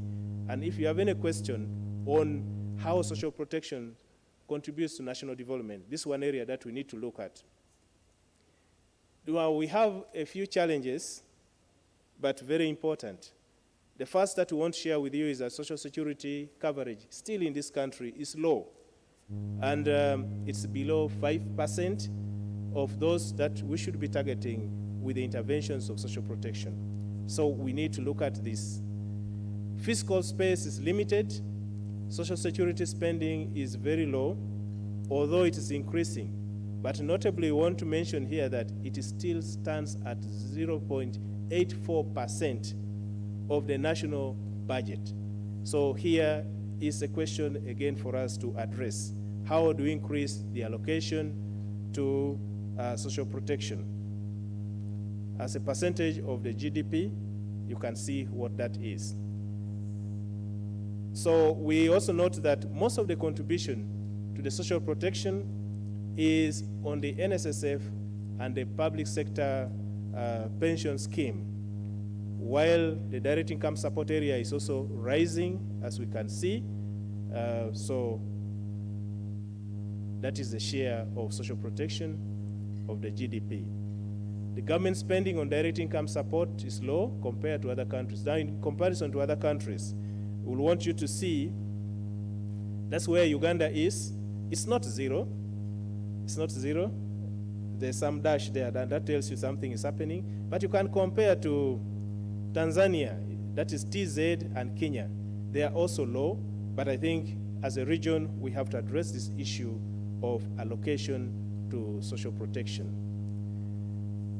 The next graph also demonstrates the same, that social sector spending remains low, and for our country, we are talking about the social development sector, which is attracting on average about 0.7%, as compared to the rest of the sectors: health, education, security 11.1%, works and transport 19.8%. So it's something for us to think about. Now, looking at the opportunities, again, gauging from the review report that has just been launched and others that we've had earlier, we are taking a long-term view to building a comprehensive and inclusive system to address the life cycle risks as presented in the life cycle approach that we talked about, which is also demonstrated in the pictorial there. An existing system is a prerequisite for scaling up response to shocks. We already have a foundation, so we need to build on that. It's not reinventing the wheel. We also need to focus more on programs under social care. You'll see most of the interventions are mainly on social security, direct income support, and social insurance. But the area of social care needs to be beefed up, and we have interventions indicated in there. We want to look at how we can enhance the social workforce for case management, the referral, the follow-up system, and then also look at the infrastructure to maintain all these people who do not have their homes, although we don't entertain and promote institutionalization of some of these. So we'll be working through this to make sure we focus on family-based care under social care. We also have opportunities still spelled out under the review to develop a shock-responsive social protection strategy nested within the wider social protection system development. Like I mentioned, we already had the senior citizens grant running, the SAGE program running. But when we had the shock of COVID, we quickly tweaked within the operation system that we had and were able to accommodate the older persons who had not yet been supported through that. So we want to make ourselves more responsive to the shocks as they come. Specific programming options will include making existing life cycle program shock responsive, expanding, for instance, the labor-intensive public works, which is also being cascaded in terms of the urban cash for work program, which this country is going to implement as a response to COVID. Now we need to adapt the regular global social protection system to swiftly deliver assistance in response to the covariate risks. It's not about COVID alone. We have floods, we have droughts, and we have a couple of other covariate risks. So we need to equip ourselves to handle that. Again, as I mentioned, we already have interventions. We have the example and experience under disaster risk financing under the Northern Uganda Social Action Fund, which currently has an allocation of United States dollars 12 million. We also have an example and experience under the Displacement Crisis Response Mechanism, which has an allocation of 4.5 million United States dollars. So these are already running, and this should help us to build a stronger system. Clearly, from what I've mentioned in summary, you can understand that Uganda is progressing. In 2014, we just had a few initial sub-protection programs.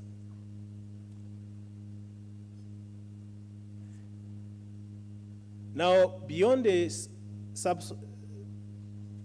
social protection programs that we had initially, we have added more, as I've already stated, given the examples. We have the social policy in place. We have the single registry for social protection, which is due to be launched anytime this month. And then we have the Government of Uganda funding has been enhanced. We have the long-term strategy, which we are working on at the moment. So this is an indication. We had a review in 2014. Now we have another review in 2019, clearly demonstrating there's been a movement from the point in 2019. Finally, ladies and gentlemen, I will conclude as follows. The call for social protection is not only based on human rights or moral grounds, but on the belief and evidence that it's an important instrument for sustainable economic growth, poverty and vulnerability reduction, and social inclusion. Social protection represents an investment in the country's human infrastructure, and that is the human capital, which is no less important than investment in physical infrastructure that most countries undertake. Uganda is on the right path of and has made significant progress in developing our social protection system.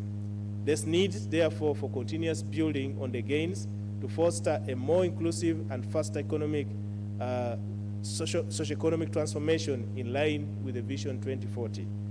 And stronger coordination and alignment towards government systems agenda will accelerate progress towards long-term vision for an inclusive social protection system. I now want to invite you to join in this conversation on those contacts indicated. Thank you very much for listening. May God bless all of you. Thank you. We are running out of time. Thank you for a very good presentation, but we need to have an opportunity to get everybody to give their presentation. So let's move directly to Dr. Michael Sampson. I hope he's online. To utilize 10 minutes, and let's be able to move faster. The rest of the panelists are warned. It will be strictly 10. Thank you. Thank you, yes. Thank you for the opportunity to present these ideas about social protection and their impact on human capital. What I want to do in the next 10 minutes is give you an overview of some of the global evidence and the evidence in Uganda along 5 messages. First, that social protection helps to promote a healthier and more productive citizenry, particularly through the food security and nutrition impacts. It builds a more educated and adaptable workforce. It contributes to a dynamic economy. It builds a more cohesive and stable society because it's sharing the benefits of economic growth. And perhaps most importantly today, it helps to build resilience to the kinds of shocks we see, COVID-19 being an example of. Over the past few years, we've seen medical researchers weigh in on a topic that we rarely see them do, global economic policy. They're identifying how investments in early childhood, particularly through social protection, can generate some of the greatest social and economic returns of any government investment. It's rooted in this clinical evidence that this is how the brain is developing. In the first few years of life, all of these executive functions, all of these human capabilities are dependent more than anything on the care, the resources, the nutrition, the stimulation a child gets.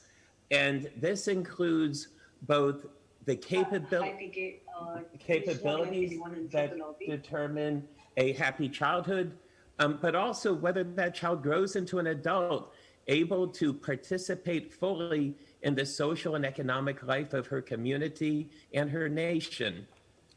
It builds what we call cognitive capital. Social protection in early childhood represents one of the most powerful investments a government can make in this child's future capabilities. Now, cognitive capital is not just intellect. It's all the socio-emotional skills that enable creativity, flexibility, the ability to work collaboratively, all the things that determine success in the 21st century economy. And it mostly develops antenatally and in early childhood. And given what we heard just now from the chairperson of the National Planning Authority, that creates a powerful opportunity for Uganda because Uganda has such a large young population. James Heckman, the Nobel laureate, illustrates it with this curve. This is the investment returns to various stages of the life cycle. And never are these returns greater than prenatally and in early childhood. Yes, preschool programs also have high returns, and education and even on-the-job training is productive. But if you want to get an 18-to-1 return on your government investment, nothing beats social protection's capacity to invest in early childhood. And what's interesting is, even though these ideas are relatively new, the brain's been working this way for about 800,000 years. What's changed is the nature of economic growth. Today, wealth creation comes in knowledge industries. And so taking advantage of social protection's powerful capacity to build human capital, particularly through early childhood investments, but all across the life cycle, creates an enormous opportunity to accelerate Uganda's prosperity. We can see the challenge here by looking at stunting rates. They extend all across the income distribution. Even the wealthiest groups within the country suffer a higher stunting rate for young children.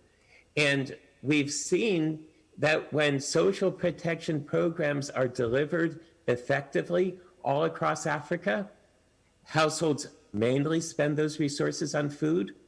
We see that with the Senior Citizens Grant in Uganda as well, both increased quantity and quality of diet. And we see from randomized controlled trials all around the world that these investments improve nutritional indicators. They reduce stunting. They improve a broad range of nutritional outcomes that also build cognitive capital, the foundation of the wealth of nations today. And interestingly, in South Africa, where this study was gender differentiated, they found the impact was twice as strong for girls as for boys. Now, that's long-term. Building cognitive capital generates an investment that pays off for decades. But these programs also generate short-term gains in employment and economic growth. Within the first year in South Africa, in Zambia, in Kenya, in Lesotho, in Latin America, in Asia, and many other countries, there's powerful evidence that social protection programs help families manage risk so workers in these households can find employment more successfully. And that's true in Uganda as well. SAGE was evaluated a few years ago. On the left, you see the SAGE districts. On the right, you see the matched districts. A year later, we saw rapid economic growth this year, but particularly powerful in districts receiving the SAGE benefits. And part of that is because older people receiving these benefits were able to put money away in savings, and they formed savings groups, and they were able to invest in improved livelihoods. But all across the continent, we see social protection programs serve as effective fiscal stimulus. There's a third important area in the way social protection contributes to economic growth.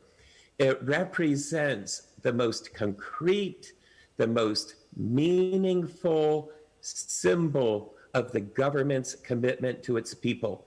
It directly shares the benefits of the society's prosperity. And we've seen all around the world that generate benefits in terms of investor confidence, in terms of private investment, in terms of people working with a greater sense of commitment. Let's travel east a few thousand miles to the island of Mauritius, that a half a century ago was as poor and vulnerable as any country in Africa. It had the same kind of monocrop vulnerability we saw in many other countries in the economy. It suffered from lots of external shocks. Over the past 6 decades, Mauritius has been Africa's economic success story, growing faster than any other country, and today it has the lowest poverty rates in Africa. Why? The International Monetary Fund wrote a report. What can explain the Mauritian miracle? Social protection. It shared the benefits of economic growth and allowed the government to help restructure the economy onto an export-led high growth path. Now, the last point I want to make is to turn to, well, today and COVID-19. Well, let's go back 6 months when the pandemic really started to accelerate. These green areas represent countries that started investing in social protection. A month later, even more countries. And today, you struggle to find a country anywhere in the world that has not responded with significant and effective social protection interventions to tackle the social and economic consequences of the pandemic. This near universal response has been costly. It's been the largest expansion of social protection coverage in the world's history. And that investment demonstrates what policymakers are thinking all around the world, that the cost of inaction is even greater. EPRI's microsimulation modeling of the cost of inaction, we identify how failing to deliver social protection can reverse progress in tackling multidimensional poverty, how it will increase economic and gender inequality. It will likely lead to a failure to achieve the Sustainable Development Goals, given the cascading and interacting shocks this pandemic represents, and that will delay the achievement of national prosperity. These costs will reverberate for decades, even if we have a vaccine tomorrow, because these cascading and interacting shocks, including the human capital shocks, are going to reduce productivity and increase inequality. And as we just heard from the ambassador of Ireland, the main instrument that he identified has been the main instrument of choice all around the world: unconditional, often near universal cash transfers. So I want to conclude with this final point. Social protection today tackles the economic and social challenges that the COVID-19 crisis presents to us. One, it responds most effectively to the kinds of shocks the pandemic creates: the health shocks, the economic shocks, the social shocks. It helps people comply with public health measures because it provides them with that much needed economic support. So importantly, as we heard repeatedly this morning, it helps to tackle the human capital shock that this crisis creates. And after the COVID-19 crisis, there is a global recession that will reverberate for years, and social protection provides the most effective economic stimulus we know for tackling the economic shock of recession. It builds forward even better a developmental shock responsive social protection system. And that builds the foundation for Uganda's long-term prosperity. Thank you so much. Thank you very much for that brilliant presentation. I really hope that we will be availed the actual presentation so that we can read it in detail and be more educated. Thank you very much. Certainly, I will share it, yes. Great. So we move on directly to Mr. Wilson. True to your modeling profession, I hope you model your presentation and keep it within 10 minutes. Please, on to you, Mr. Wilson.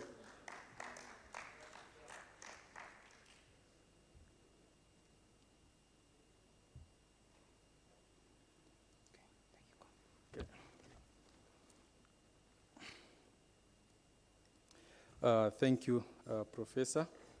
And Honorable Minister, His Excellency the Ambassador, distinguished dignitaries, participants online, and all protocol observed. I'm Wilson Asimwe, a senior economic modeler at the Ministry of Finance. I'm going to make this presentation with a colleague, Professor Baziru Koka, who is currently in Toronto, that's Canada, and he'll be coming in online. This presentation is based largely on two studies, which both I participated in. One using the microsimulation model, based largely on the 2016-17 household survey. And the second one based on the 2016 social accounting matrix, largely using the computable general equilibrium model to model the social protection in Uganda. The presentation covers 3 parts. One is on the global COVID impact and social protection response. Then the second is Uganda COVID-19 microsimulation impacts and social protection response in Uganda. Then part C, macro and economic impacts on social protection and investment in Uganda. I will cover part A and B, and my colleague will cover part C. Globally, the first wave of COVID-19 had a very strong impact on the global economy, largely on poverty and growth. And global institutions like World Bank argue that poverty gains achieved in the last 3 decades may be lost or could be lost. And the main transmission mechanisms or transmission channels are reduced exports, remittances, tourist arrivals, and domestic lockdown effects. A number of studies, for instance, the one done by World Bank shows that extreme poverty increases, and also poverty by region increases. Using the poverty line of 1.9, we see that the sub-Saharan Africa is a bit stronger, most affected, following South Asia, then the rest of the world follows. Responses to this effect of COVID. Different countries took vertical expansion, where you increase transfers to those who were already enrolled on the system, and others took horizontal expansion, where you increase the number of recipients, and which Uganda has done. Other countries have done a mixture of both. So we see that universal transfers have been a common adopted measure all over the world. And there have been a notion or different scholars pushing for 2% of GDP to be put for transfers, and other scholars show that this is still inadequate. A survey done by Gitlin, that's this year, shows that out of 173 countries sampled, social assistance dominates as a good response to big shocks like COVID, which impact the welfare of households. Social protection is needed at all stages of life. From childhood, when giving birth, there are risks of unsafe birth, no access to antenatal care, no immunization, chronic malnutrition, inadequate cognitive development, loss of parental care. This requires social protection, like maternal and child grants and maternal benefits. Also, as a child, when a child is born, faces risk of child labor, malnutrition, and loss of parental care. And this also requires social protection, like fee waiver, stipends, allowances, school feeding. As the child grows and is at a youth stage, risks come out like school dropout, inability to access tertiary education, unemployment, not in education at all, and early motherhood. This also requires social protection, like school bursaries and stipends. After school, when you begin working, also there are risks like life, health and accidents, unemployment, debt, loss of land, livestock, accidents. Require social protection like life insurance and accident insurance, unemployment benefits, public works. So at all stages of life, even at old age, which we are doing in Uganda currently, where you, at old age, you face risks like increased fertility, inability to work, no care from family, discrimination in labor force. All this also calls for social protection like family allowances, pensions, health insurance, and a number of them. So with this, we can see at all stages of life, we all require social protection. There's always a vulnerable group which requires that. As presented also earlier in previous presentations, social protection has a number of benefits, including reducing poverty, inequality, increasing higher attainance of education, and also reducing risk of extreme poverty. Studies from other countries, for instance, by UNICEF this year, like lessons from Sri Lanka, we see that social protection is dominant in terms of creating positive effects and recovering the most vulnerable from sinking into deep into poverty. Now I got part B. This is the results from a microsimulation model where we assessed the impact of, let's say, COVID on the economy, and also trying to use social protection to help the vulnerable households. We had a number of questions to address with this study. One was how much income have been lost. The other, how much poverty increased. Then how income losses varies by industry and area of residence, and what possible social protection measure can help to mitigate the impact of poverty, and what is the associated fiscal cost. So this one, we used the household survey of 2016-17 to estimate this using a microsimulation model. The key findings from this study, we find that during the season of lockdown, about 9.1% of GDP of incomes were lost, and also about 65% of Ugandans were impacted or affected. And this brought in other effects like erasing poverty gains, at least for the last 10 years. You can see in 2008, we were at 26.8, and we had done a great job in reducing it, but the COVID brought it back up. Then the rise in poverty was sharpest in Kampala, but the crisis reaches beyond Kampala and goes to other urban areas and also rural. This analysis, however, this is a caveat, covers only short-run impacts, because long-term impacts would have dismal underscoring. Now, income losses. We see that at national level, about 9.1% of income was lost, and that's about 27 million Ugandans losing at least income, which is about 65% of the population losing income. Then we see it was largely high in rural areas because most of the population is in rural areas, and that's most affected. Then also Kampala, which lost about 1.6% of their monthly GDP, which is about 1.2 million people losing at least income in Kampala, which is about 68% of the people living in Kampala. Then when it comes to poverty, we see that before crisis, poverty had reduced, we estimated it to have reduced to 18.9. And when the crisis came in of COVID, poverty increased to 26.8. And that's about 3.3 million people falling below the poverty line. And this was largely in, most of these were in rural areas.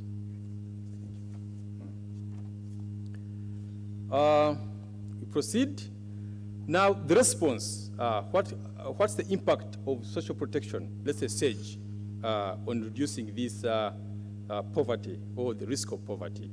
So when we, in the simulation we gave, everyone who was 65 years and older, a transfer of about 10,609.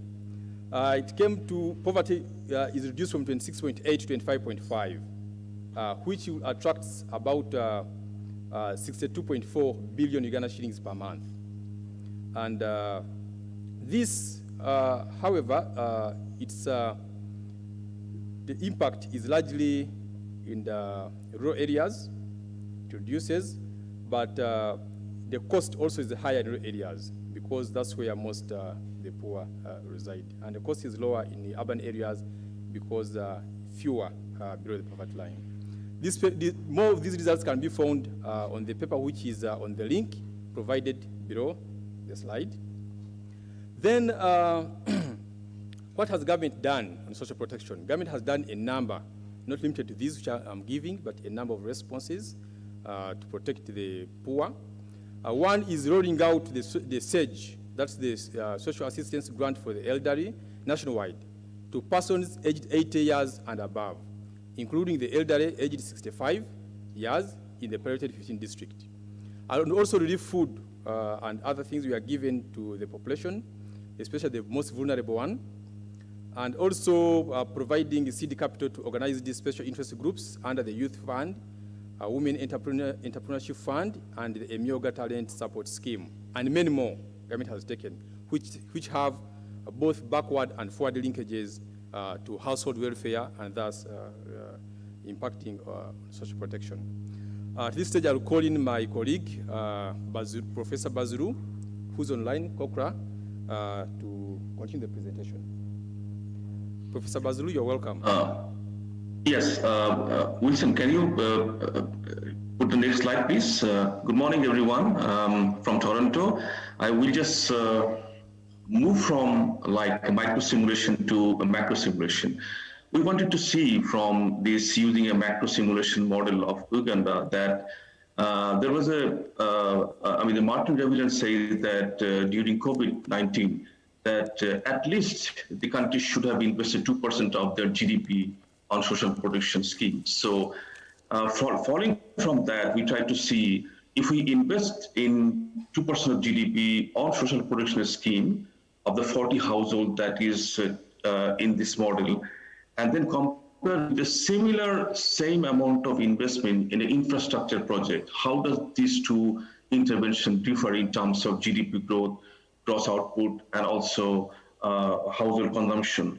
And if we look at the results, you'll see that the results are in favor of social protection. You will see that when there was impact of COVID impact to 1%, 1 billion loss of GDP, tourism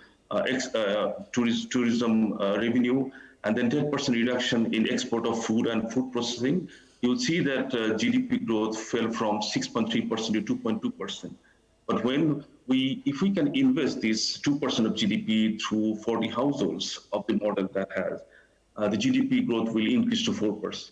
The similar investment in infrastructure will have more or less similar impact on GDP growth rate. But if you look at the consumption impact under social protection is much significantly higher than the consumption impact compared to the investment through infrastructure. So if you take the two results together, you will find that possibly during the short term and even in the medium term, the investment in social protection, the return from investment in social protection is higher than in infrastructure investment, if not more than that one.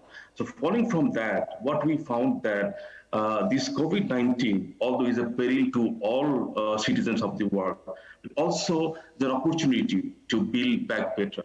And we believe that Uganda has started that with their senior citizen grant, but they should also immediately invest on children, because we believe that investing on children would be the most suitable instrument to build back better from early years of life. The other instrument that Uganda can think of also for inclusiveness, that they also should introduce a disability grant.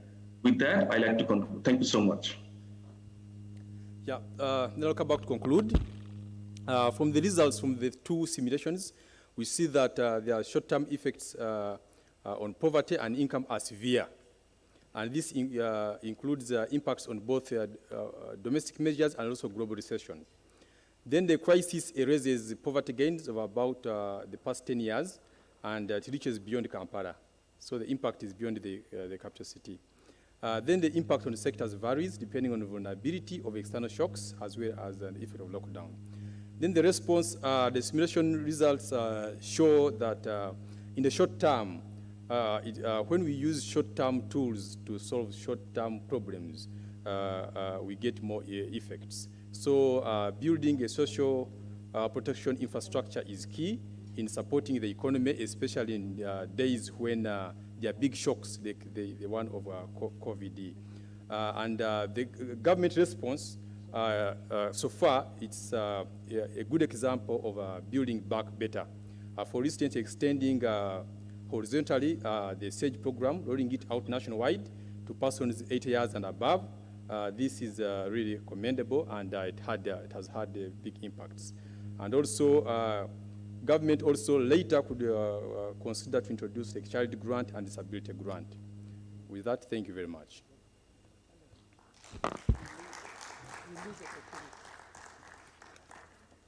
Brilliant. I think they should clap for you again because you've tried. You've tried. So I think we've really heard about the overview of Uganda's social protection system, international and local evidence on the impacts of social protection, macroeconomic impacts of social protection. But before we get into the Q&A, we've made some bit of adjustments, and I will, at this point, invite one of our key friends and partners, Madame Nicole, to come and tell us more about development partner coordination in social protection system as we round off this lab. Please bear with us. Time management has been zero, but we'll catch up. Please. Thank you very much. And because we are under time pressure, I'll be brief. So good morning, everybody, and thank you so much for the excellent presentations and discussions so far on this hugely important area of work for us all. This morning we heard both of the importance of the long-term vision for social protection and the need for a strong system to prepare for shocks, but we also heard about the value of emergency unconditional cash transfers. And we also heard about the stark impact of COVID-19 on so many people in Uganda. I think 2020 has shown that now is more important than ever for us to come together to effectively support systems that deliver good social protection for vulnerable people and are shock responsive. My role here today is simply to convey a number of key messages on behalf of partners working in social protection in Uganda, a wide group who support a myriad of interventions. As a group, we have collectively agreed on the importance of collaboration between all actors in government, the need to harmonise and align development partners' social protection interventions with each other and in line with Government of Uganda policy and planning and implementation, provide coordinated technical advice and support to government and its partners based on sharing information and good practices on social protection, and as today is evidenced, support coordinated high-level dialogue and advocacy between development partners and government on expanding social protection. Our three messages today from development partners are threefold. One, we believe that pooling development partner and Government of Uganda capacity and resources into a coordinated and consolidated effort to respond to the effects of the COVID-19 pandemic is the most effective way forward. The longer-term impact of COVID-19, we suggest, can only be managed by working at scale and working together, mobilizing resources on the ground and turning them into concrete action packages for the most vulnerable. Clearly, adequate financial resources are critical. Secondly, there are a range of social protection policies, tools and lessons learned from earlier pandemics, economic and financial crises, which we can draw from. And we believe in the basic principle of viewing social protection as a human right and the desirability of working towards a universal social protection system that protects people to weather the shocks along their life cycle and increase their resilience. Thirdly, the COVID-19 pandemic has exposed the need to rethink how existing government systems can address large-scale shocks that have such a potentially hazardous impact on so many people. We as development partners very much welcome the recent efforts to advance the country's capacity to respond to shocks, and we appreciate important efforts made in this sector. More specifically, recognising the Ministry of Gender, Labour and Social Development's efforts to prioritise investments to develop a shock-responsive social protection system, as recommended by the Social Protection Subsector Review. The Ministry is already coordinating the Urban Cash for Work programme as part of their COVID-19 recovery strategy, and it's very heartening to hear the Minister today confirm government's continued commitment. We also recognise the Office of the Prime Minister's request for support to modernise and improve early warning systems with the ambition to move to early action. This has led to the establishment of the Strengthening Shock Responsive Systems project in Karamoja. Finally, there is a critical role clearly that the Ministry of Finance, Planning and Economic Development plays in ensuring that social protection response systems are underpinned by adequate national risk financing mechanisms. We as partners see it as particularly important and urge the Government of Uganda to consider the integration of mechanisms and tools from social protection and the other related humanitarian sectors to strengthen the capacity to anticipate and respond to multiple shocks through multiple mechanisms. I can't emphasize enough the importance of coordination. All actors and agencies involved in social protection need to come together and coordinate effectively. Uganda has had the misfortune of having been hit by many shocks before, from floods, droughts, locusts, and when shocks like the coronavirus hit, coordination needs to focus on the response to ensure effective and timely interventions that can protect more people from falling into poverty, preserve development gains, and save money from costly belated responses. Consensus should also be built on how to transition from emergency to sustained longer-term input based on a common understanding of when the crisis is over. We can all agree that several building blocks of the system are present, but they are not necessarily designed to work in a coordinated manner, thus leading to fragmentation. Rather than designing new social protection or shock responsive programs, we should collectively invest in strengthening what is there. Lastly, we believe that a well-developed national social protection policy won't be sufficient if the integrated approach is not understood at the very local level, where action will reach those in need. We therefore need to work at enhancing capacity at local level to expand programs. So to sum up, thank you for listening. Development partners stand firmly with the government and people of Uganda in these efforts to build a strong, inclusive, and fair society for all. Many thanks. Thank you very much, Madame Nicole, for those very mind-stimulating words and the encouragement you gave. Certainly, we've had the message, social protection should be seen as a human right. We need to work together. We don't need to reinvent the wheel. We're very pleased and feel privileged as a country that we have our development partners to hold our hand, but be understanding and ensure that it's a process and that we need to support and help each other. So with that, I want to request that you allow me invite Dr. El Kader, the World Food Representative, WFP head, to come and usher us into the next session, and we will have the Q&A together at the end, coordinated by him. I want to thank you. Time management has been horrible on my side, but you will make up for me. Thank you. And let's give a round of applause to our panelists as I request you to please move back. Thank you ever so much. On to you, sir. Thank you very much, Prof. Pamela. I think you gave me a very difficult task, but I will try to do my best. We are building on what is going on. I think that we have good food for thought so far. And I have two distinguished panelists. I would like to introduce them, and I hope they come to the panel.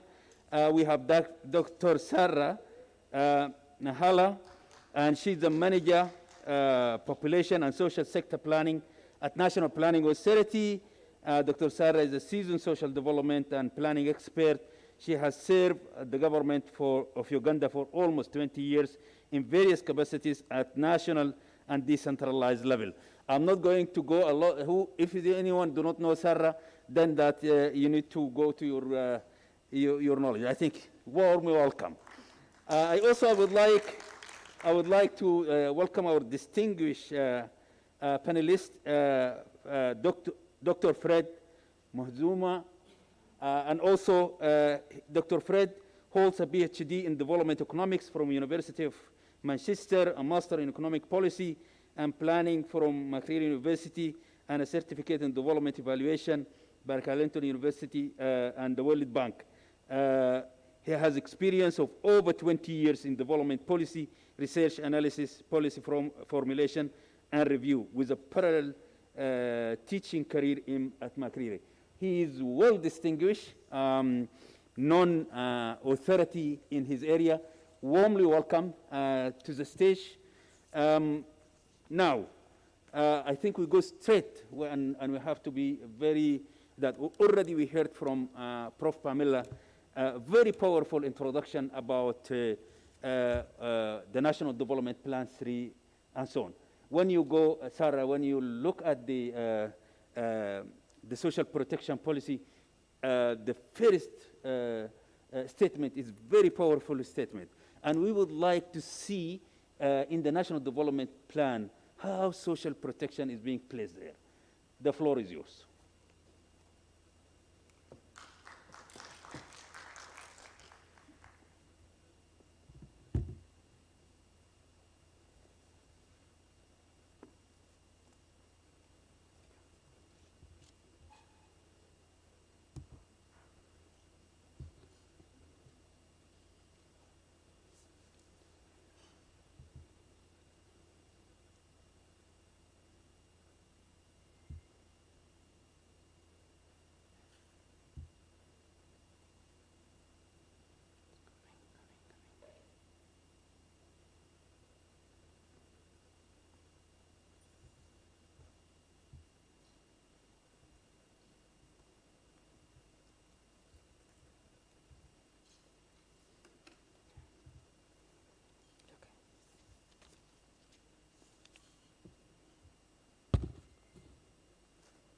Okay. Thank you very much. Good afternoon, ladies and gentlemen. The Honorable Minister of Gender, Labour and Social Development, His Excellency the Ambassador of Ireland, the country rep and Executive Director of World Food Programme, my chairperson, Professor Pamela Mbabazi, distinguished guests, ladies and gentlemen, I do observe all protocol in the interest of time. I've already been introduced, so I will not introduce myself, but I'll go straight to the presentation. I'm here to basically give a highlight of what is in the NDP3 in terms of social protection. But before I do that, I'll quickly take you through the summary of the NDP so that it puts you into context. I know many of you have already heard about or listened to or read about what is in the NDP, but this is always an opportunity for us as NPA, to disseminate the National Development Plan. So, by way of outline, I'll just give you a quick summary of the NDP, some little bits of poverty and vulnerability. A lot has already been presented by Bitu and others, so I'll just have a summary, and then the social protection issues in the NDP3. So by way of summary, the NDP3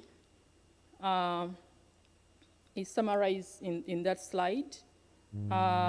We are looking at increasing household incomes and improving the quality of life, of Ugandans.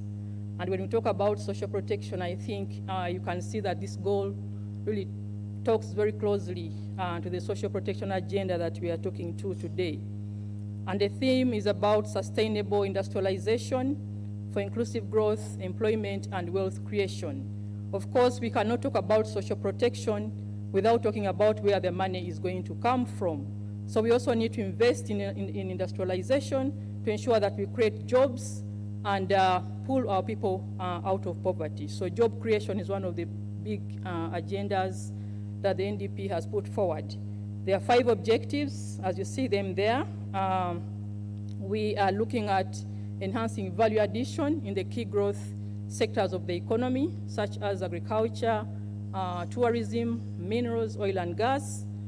The second objective is about strengthening the private sector to drive growth and create jobs.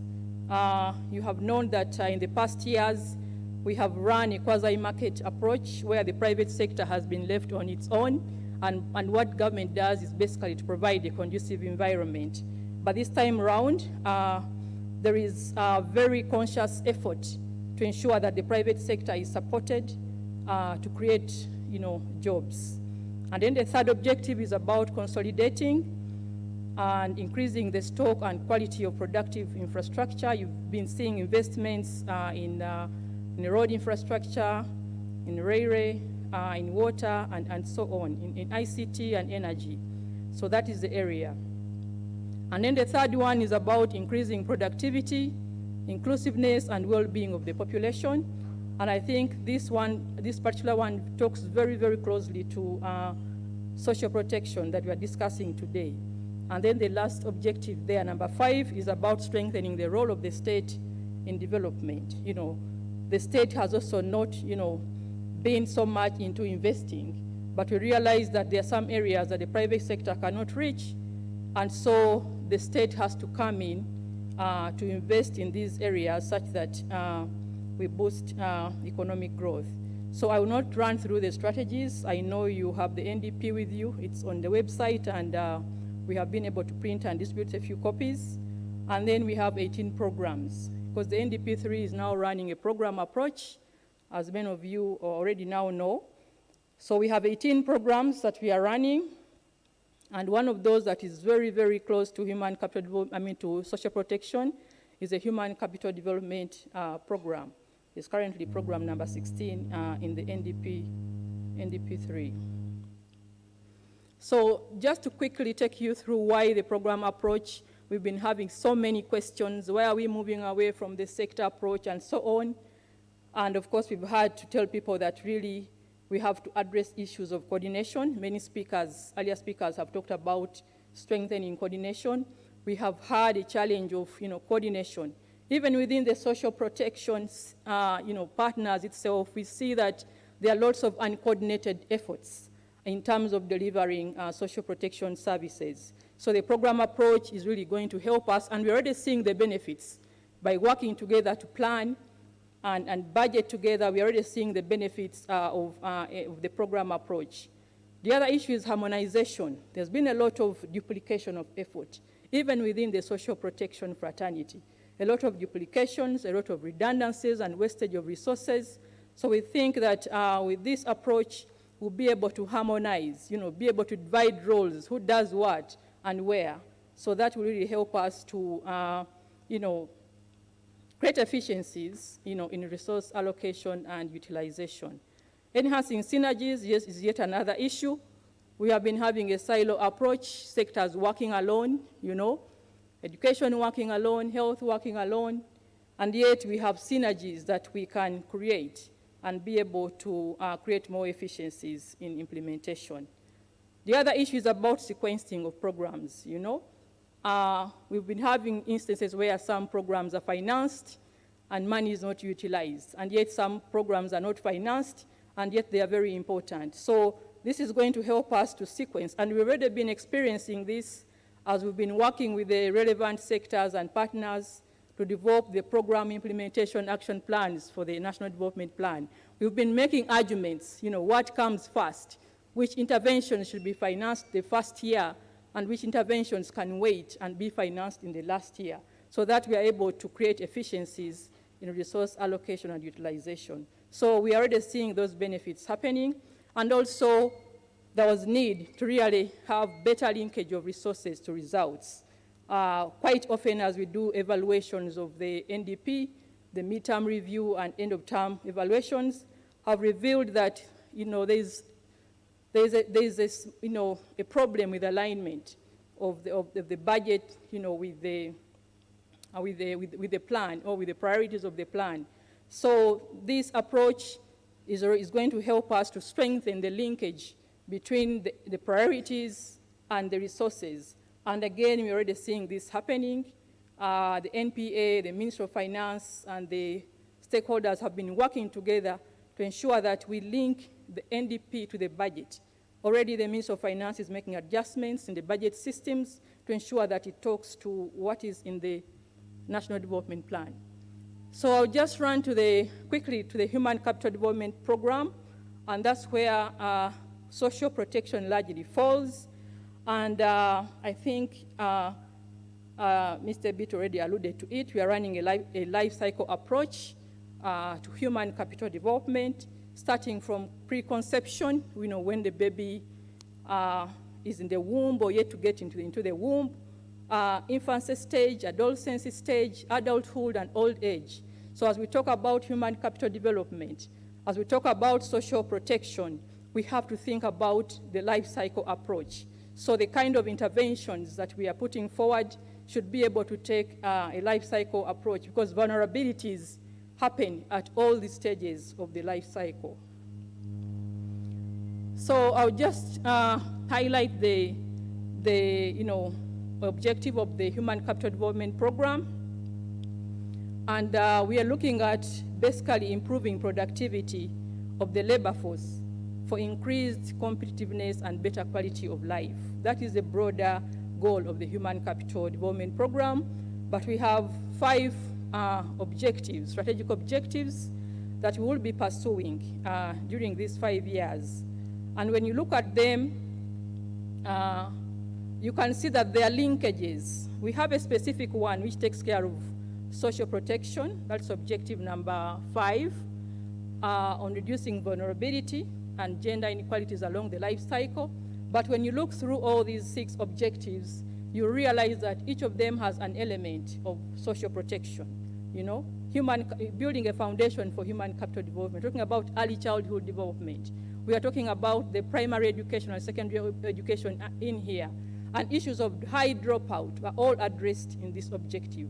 And we know that as girls drop out of school, as students drop out of school, they get more and more vulnerable, and then we have to come in to intervene through the social protection. So all these objectives, when you look at them, they have a linkage to social protection. Objective 2 talks about having, appropriate, knowledgeable and skilled labor force. We are talking about, the young people who are not employed because they do not have skills. So we'd like to tap them here such that they are skilled and they are able to be absorbed in the labor market. We are talking about improving population health and safety. These are all things that affect social protection that we are going to be tackling in this objective, in this program. I have also listed here the program results of the Human Capital Development Program. I am not going into the details, you'll be able to read.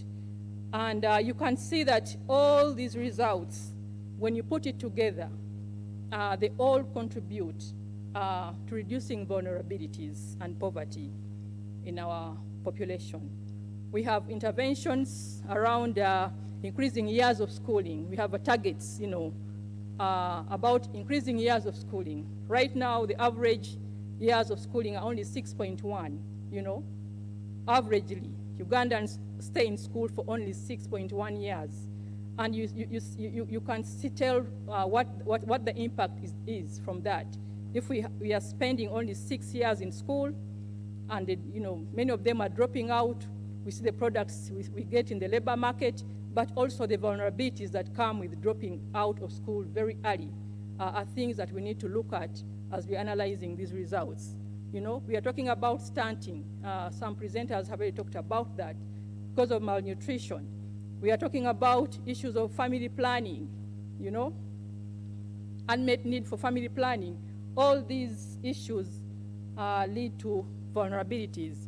So we're talking about teenagers, teenage pregnancies, and all these things. So when you look at all these results, at the end of the day, they have an impact on social protection in terms of scope, but also in terms of the magnitude of work we need to do if we don't realize some of these targets.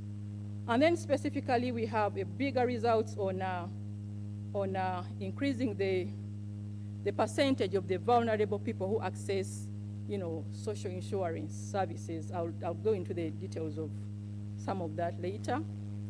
So vulnerability in the NDP3, I'll just summarize because the earlier presenters have already talked about a lot about the situation.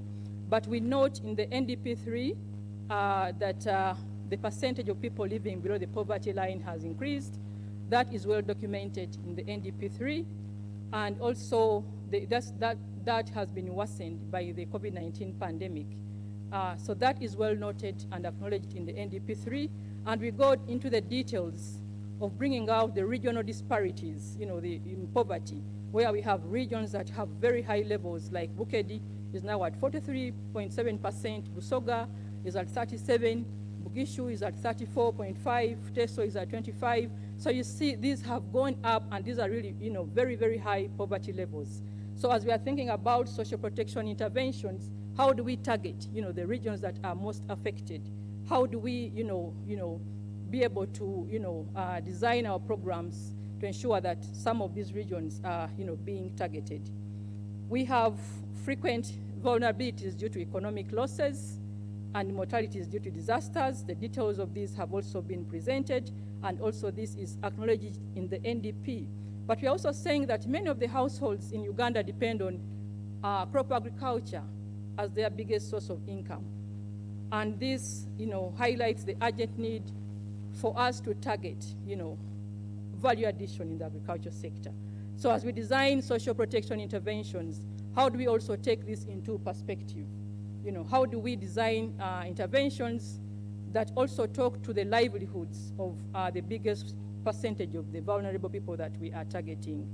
We have also noted low investment level in social protection systems, although the director highlighted, how much funding has been, how funding has been growing in the social protection sector, but we still think that it's still low given the magnitude of the challenges that we have. So, and we note that government is implementing a number of social protection programs, but the issue is that they are not well coordinated. And this is a key message that I really want us to take home today. We need to coordinate, we need to work together to ensure that the resources that we have are well harnessed and effectively utilized for us to reach a majority of the vulnerable people. I will not go through that slide. I'm about to summarize. Just a minute. So that has already presented. That's a detail of how we have performed in terms of poverty. And that is also a summary of what is in the NDP3 in terms of social protection. It is well captured. We have a whole objective number 5, which talks about reducing vulnerability. And we have a number of interventions that have been highlighted. I'm sure you'll find time to read them. But these are a combination of both the social care and the social security interventions that already other presenters have talked to. And we have also put targets in the NDP3, and these were also highlighted already by James. But the issue here now that we need to really take care of is the data. When we're setting these targets, we had challenges in data. So we need to really see how we invest much in data to ensure that we have good data that is informing planning and designing, interventions during implementation. So I would like to stop here, and thank you very much for listening to me.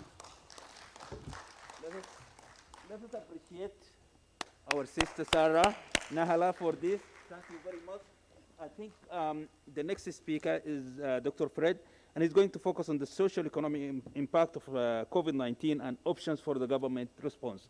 As you have seen, Dr. Fred already, James have highlighted some of those, Michael have highlighted some of those impact, and Dr. Sarah, and it will be good because we have the time if you can focus on what are the options that you think for the government so that we can take the conversation forward.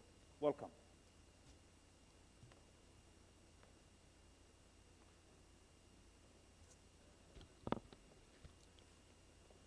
Good afternoon. I need somebody to find my slide here, or wherever it is, so that I can move faster. But I think the main conversation here is to really show that the need for social protection. And as they find my slide somewhere, I would just simply say that growing up, we used to have Irish as a delicacy, because it wasn't that plenty. So I was happy to come to a meeting organized by the Irish embassy, where Irish was plenty. And I really appreciated our mother for finding Irish for us. And I decided I will do my best to become her social protection. So while the government gives 25,000 per month, I decided I would give her 25,000 per week, until I realized neighbors were encroaching on that. So social protection, if it's not anywhere, it's not everywhere. So that's my first key message. Let's plan for social protection for everybody if we are to really survive and hold people through. I will not get through the details of this because it has been presented, and thank you, my friend Asimwe, for taking us through the micro. So I will be trying to focus on the macro. We know that COVID did affect quite a number of people, and managing life cycles to reduce vulnerability, you don't have to wait for the crisis to hit. You really want to build up people's internal resiliences, so that that's the best way we should be able to build our social protection systems. Enhance the human capital. These are key messages that I've had for the whole of this morning. And as I've said, COVID anywhere is COVID everywhere. So if there is social protection threat anywhere, it is actually everywhere. We are all in danger, and I like the communication here that social protection is also good as a fiscal stimulus, because economies survive on the demand by households. So if there are households without income, then those households are going to undermine the market, they're going to undermine the manufacturing, they're going to undermine every other ecosystem. So when we support families that are vulnerable with income support, we are not just supporting those families, we are also supporting the entire ecosystem. So this is an important message, I think, that we need to pick up. On those slides, you can see the monthly indicators of economic activity generated by Bank of Uganda. It is very clear that COVID actually at a macro level did affect the economy. You can see the trend we had before March and the trend after March. The recovery hasn't been stable. So even if you're to extend and move to September, which are figures available, we still have erratic behaviors within our economy meaning that COVID actually did affect us and we need to be looking forward. That's the growth trend for the economy, and we can clearly see that the sectors that we always cherish, manufacturing industry, services, were quite really hit, and they brought the growth rate to 2.9. Agriculture was a little bit fair. It kind of was resilient. So, and thank God, as Simwe's analysis is saying, a lot of people are living in the rural areas. They are within agriculture. So Uganda's investments in agriculture should be seen as part of the social protection agenda. And therefore, we need to take them a lot more seriously than just a casual kind of chat that we always have. There are observations to some of the deviations, as we've said. The economy didn't grow as much. Millions experienced a reduction in income. Asima has raised that very well, the number of people that lost out. Revenues of government have also declined, pushing governments to borrow heavily. I think in the last 6 months we have borrowed about $1 billion from IMF alone. We have not borrowed from IMF for a long time, because IMF lends for emergencies, meaning the entire country is also having a vulnerability situation that COVID has really unearthed. And let's not forget that COVID affects most those systems, whether human beings or economies with underlying conditions. So we must build these social protection conversations of reducing the vulnerability, take them a little bit more seriously. We have generational threats. As I've said, people aged 70 years plus, the bulk of their survival is basically in the investment they made in their children. They educated them in the 70s, in the 80s. These children found opportunities to work. It's not working for everybody, but at least for many, that has become their social protection. Now that seems to be not the situation today. Children may be accessing more education, but the opportunities seem to be fewer. And we need to work on that across the board, not just look for those who are aged 70 years and above. It's a weakness anywhere will be a weakness everywhere. So we need to be building up these systems to support everybody. About 50% of residents in Greater Kampala metropolitan area are living in slums or slum-like conditions. This undermines their health, it undermines their physical distancing abilities. So basically they become very, very vulnerable in their social lifestyles. So we don't only want to wait for them to collapse, we need to be doing adequate investments in them. As I get towards the end, what should be our response? One, the response should ensure that adequate attention and protection for the poorest and the most vulnerable is in place. Government needs to pay very close attention to the rising fiscal deficit, because this means by the time you get to the future, your economies are not as effective, your budgets are not as effective, because the borrowing you do today can undermine your future budgets. And I'll be showing that as soon as a conversation we are continuing to follow up with the ministry and other arms of government. We need to build partnerships across the NGOs, the private sector, development partners, because you cannot deal with these conditions as an individual entity. Partnerships is the best way to go. But also we need to leverage. The National Development Plan has mentioned a number of projects. How are we trying to leverage these projects going forward to make sure they actualize our intentions to strengthen the social protection systems?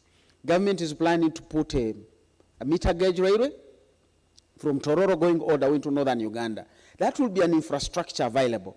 How are we designing programs, investments into people and other systems to leverage that structure that is going to be there within the next 3 or 4 or 5 years? So we need to be thinking, what are the activities that we can put in place for those people to benefit? Agri-led is one of the major thrusts within the National Development Plan 3. How do we want to weave communities that are vulnerable around these initiatives of government? And of course, finding the poor sectors, the health sector, the social protection needs.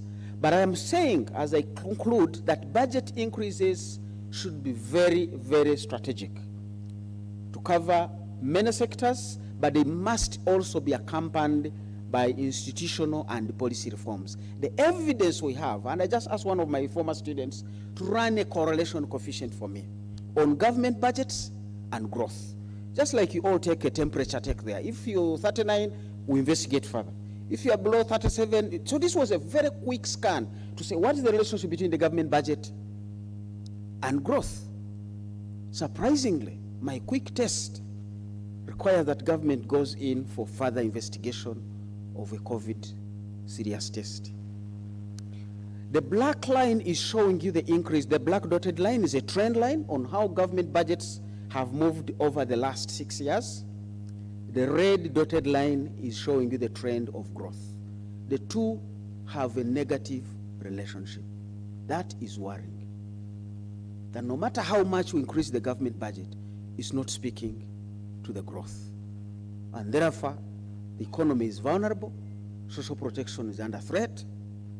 That's where the conversation should begin. Thank you, Mr. Moderator. Thank you very much. Thank you very much, Dr. Fred. And thank you very much for all the panelists. What I have been told by the, Prof. Pamela, that we take questions from the online, especially those who are patiently following us virtually. For all the panelists, James Sabito, Michael, Wilson Asimo, and then Dr. Sarah and Dr. Fred. So, David, can you tell us if there are any important questions coming virtually? We can take them. Otherwise, we also open the floor for if there's any question from the audience here. Okay, so I think we should open all the presenters from the morning should come here. Okay. And then we'll ask the online audience to ask any questions now because we're at the end of the presentations. Yes. And then we can discuss them together with these ones. So I'm tracking them. Okay. Warmly welcome, James. Warmly welcome, Asimo. Please come to the stage. Who else? I think the others are online. Yes. James and Wilson, please come to the stage. Michael, I think, is still online. And then let us have questions. Please come to the front. You have it here? You can monitor it from here? The questions? Yes, I can. But just I think it's better that we give the people who are virtually following us. Yes. And then we give for them. Okay, let me talk to them directly. Yeah. Okay. Hello, participants online. Thank you very much for hanging in there. We are starting our Q&A now, and we have opened a Q&A session on the chat.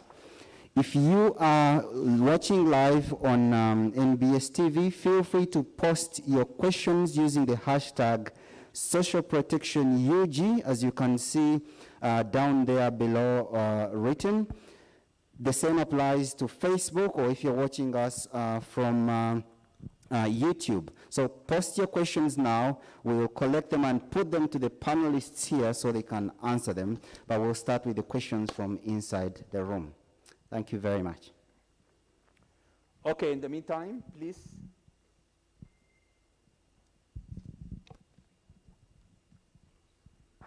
And please tell us your name, your institution, and the question, whom you are addressing the question to. Yes, I am Patrick Katawazi, and I coordinate the Uganda Parliamentary Forum on Social Protection. I want to thank the presenters for the wonderful presentations made. And I note that there is unanimity regarding the issue of social protection, the importance, and how it should be implemented in the country. The biggest challenge, however, is financing. And in my advocacy work, one of the institutions that has not been warming up to financing social protection is Ministry of Finance, and I'm happy that Asimo is there, will take my question. Asimo, you have provided very interesting analysis regarding the investment in social protection and how it translates into very, very important benefits to the vulnerable communities. To what extent is research made in various departments of finance? To what extent is that research translating into financing models within Ministry of Finance? Thank you. Thank you very much, Michael. Please sanitize your hand immediately after you hand over the microphone. It is there on your desk. My brother Simo, you are on demand.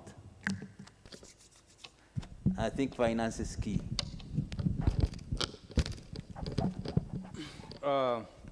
Thank you, Mr. Patrick Katavazi, for the question.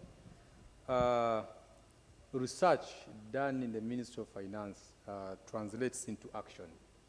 As you all know that when COVID-19 hit the economy, a lot of research took place, both within and also outside. And a number of government response or measures based on research and which was recent and timely. For instance, the previous presenters showed that the budget increased for SAGE and even rolling out to include those who are 80 years and above all over the whole country. All that is based on information and research. COVID came. But when COVID came, we had to do it and include the scenarios of COVID.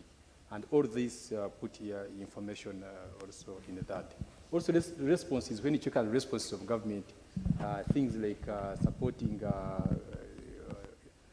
small enterprises like Emyoga and other women groups, and especially the vulnerable groups, all that is based on research.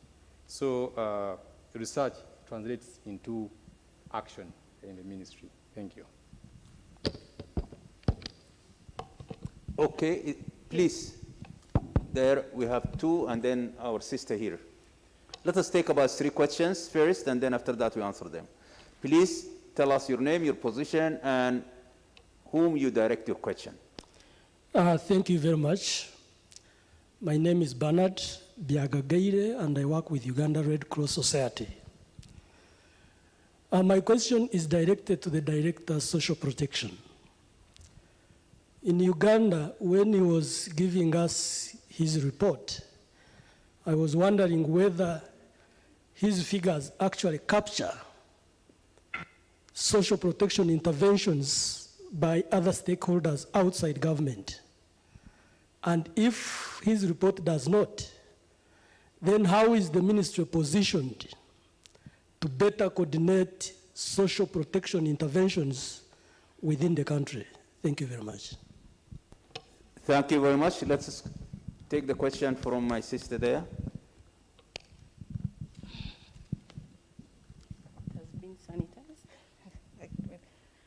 Hello, good afternoon, everyone. My name is Halima Namsovia. I work with the Initiative for Social and Economic Rights. My question is directed to Mr. Bitu, Director of Social Protection. Throughout the presentations, it was clear that there is an acknowledgement about the recognition of health and education as being core components for social protection. But also we heard that, for example, many of the recipients of SAGE are spending it on health and education. And I'm wondering whether there is any coordinating effort between, for example, Ministry of Gender, Labour and Social Development, and then the Ministries of Health and Education to ensure provision of quality, public, free education, and also reducing out-of-pocket expenditure on health, such that the money that is given in form of cash transfers goes instead towards savings that people can invest instead of spending it on health and education, which should be financed as such. Thank you. Okay. Is there any? Yeah, good afternoon. Once again, my name is Richard Jabo from the Ministry of Finance, and my question goes to Director James. Once again, in his presentation, he spoke a bit about some of the initiatives, which included enhancing the labor-intensive public works. So I just want him to expound more on what we are seeing, what is the current impact, and in terms of job opportunities, how is that shaping up? Thank you. Okay, thank you very much. I think we have 3 questions, all addressed to James Abiti. Please respond to them and faster. Over to you. Thank you. Allow me to take off this mask for now. Oh. You have to stay on mask, unfortunately. Okay, because we are close. Right, so thank you, dear participants, for the feedback you've given us. I begin with what came from Bernard, and that is also include what is being undertaken by other non-state actors in social protection. I won't say yes to a reasonable extent, meaning that some have not been checked yet. Reason being that the coordination of our operations is one of the key things that we're talking about here. So we undertook a process of mapping the stakeholders in the implementation of social protection in the country, including the public, private, and interventions from CSOs. So the mapping indicated who is doing what. So this mapping was intended to build what we call a single registry for social protection. And if you listen to me carefully, I said this is due to be launched. Now what this requires is all those stakeholders operating in the space of social protection are supposed to update their management information systems to speak to the single registry. We are already at a very advanced stage. This week, there was training of the users, and we're going to roll out this to capture all the stakeholders. So to your question, we won't say yes. We have captured a good number of organizations which are participating, which are non-state, but we will continue to capture others. So we encourage you, if you have not yet registered with us, to declare what you are doing, please do so that you are helped to upgrade your management information systems to speak to the single registry, which is going to be a good tool for capturing all these interventions so that we report comprehensively. But above all, we're talking about proper coordination in planning and execution of our undertakings. Madam Halima is inquiring into if we are having interface with the Ministry of Health, Ministry of Education, in regard to the support that we provide. And this is brought about by the fact that most of the persons we are supporting are spending on health and education. So the opportunity we have here is what has been brought about under the National Development Plan 3, where we are now using the program-based approach.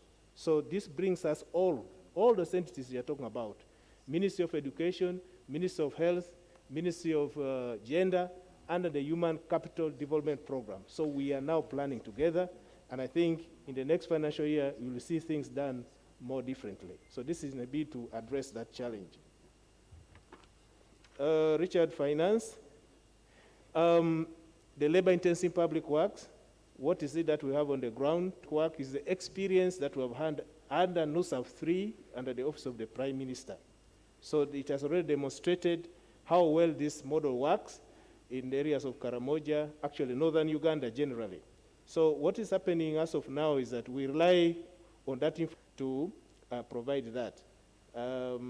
We know, for instance, the level of savings have increased because as the money is paid to them, they are also guided, they receive further training in terms of and there's how this money has been utilized. So there are indications that it is helping to improve on household incomes. It's also helping to increase investments by these households, and is also providing opportunities for more employment at that level. So I think you can see there's something coming up. I don't have the report here with me, but I'll refer to you to that report so that you see the details, because it is the one informing the rollout in terms of the urban cash for work, which we're talking about. Now the opportunity for David. Please read the questions for us. Tell us who asked the question and address to who. Thank you very much. Okay, thank you. Thank you very much for all these very insightful questions from online. I've got a question from Angela Rabitomize Masco from the Ministry of Finance.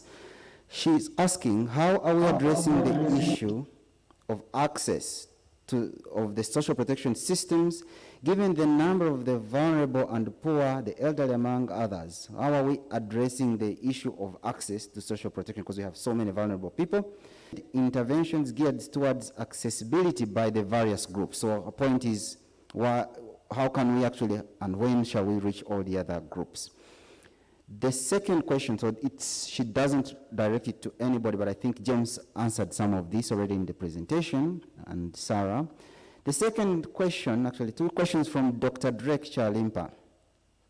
Since COVID-19, and indeed poverty is a nationwide issue, are there efforts to extend social protection to all the elderly and other social groups in all the districts of Uganda? I understand the current SAGE program is implemented in 15 districts. I think that has been clarified. The program is actually in every district, especially SAGE. But the question is, how are we going to reach the other social groups in the districts of Uganda? The second question is how COVID has affected the education sector. What is the government doing in terms of social protection measures to address the challenges faced by the learners at the different levels of education, knowing that these learners are the human capital base of particular learners? Lydia Buite is also asking something about education. Education is part and parcel of social protection. What is the government plan to improve the education sector, particularly UPE and USE government programs, which are struggling and ultimately affecting the quality of education that millions of Ugandan children are receiving? In the long term, this is affecting human capital development. Do we want to, okay, we can take these three, but let me read, because there's another question. Well, these are related to education. I think let's take those, and then we answer the second batch of three. They have broad nature, and yes, it might take us. But I finance,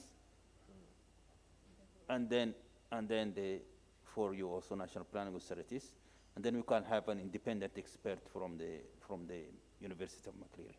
So who want to kick off? You'll start, Simon.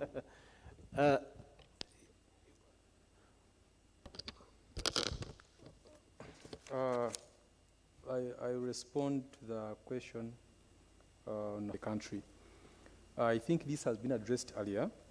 The government has rolled out the SAGE program to anyone who's above 80 years all over the whole country. That means all districts, not limited to 15 districts, so all districts. Now the other question would be maybe other social protection channels like child benefit and others. Those come with time. But government is already building back better. Yeah, it's already in place. I think that's what, thank you. Thank you very much. Dr. Fred? I think we need to go broader. Social protection is not equal to SAGE. So that for me is the main message we should be looking at. Thank you. James? Just to add to what colleagues have already said, on the risks and shocks identified at every stage in the life cycle approach. Of course, there's a lot mentioned about SAGE because that one has attracted a significant amount of resources from government, but that does not mean all the others have been kept aside. So what we have been doing is to make sure we use the power of information, evidence, to generate interest and to persuade the stakeholders in knowing that there's need to invest in these areas. And this dialogue has contributed very much to that.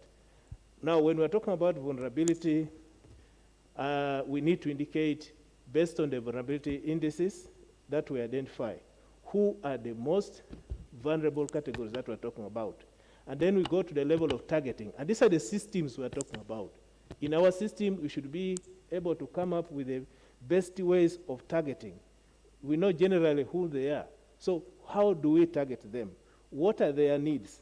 And among the players, who is going to handle what? Somebody mentioned education, somebody mentioned health, somebody mentioned the development partners, somebody mentioned the CSOs. who is better placed in a coordinated manner to make interventions. So it is clear that we need to come together, we need to put our resources to address those issues. So first and foremost, like Dr. here said, we need the power of evidence to inform all these processes. I want to, again, implore all of us here to understand that social protection is not business, it is a shared responsibility. You heard what Doctor mentioned about his mother and so on, 25,000. It is a shared responsibility, but all that together helps. Thank you very much. Dr. Sarah? Yeah, I think there was a question from Lydia online about our plans as government to improve the education sector, given that we have comprehensively analyzed this issue, and that's why you see that government has moved to the children dropping out of school, not because there are no teachers or not because there are no scholars. There are social factors that are pulling them out of the education system. Factors such as, lack of school feeding at school, things like that, gender issues. So that's why the program approach services across the sectors, and then we can share responsibilities. So we think that during this next 5 years, we are going to we have put emphasis on improving the quality of education, ensuring that the dropout rates really... Is Mauritius' economic growth. Can we conclude that for Uganda, increasing social protection expenditure is a precondition for inclusive growth?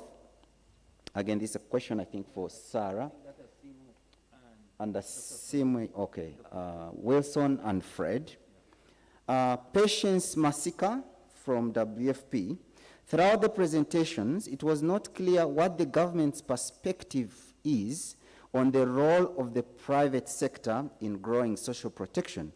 What entry points are there for private sector engagement in social protection?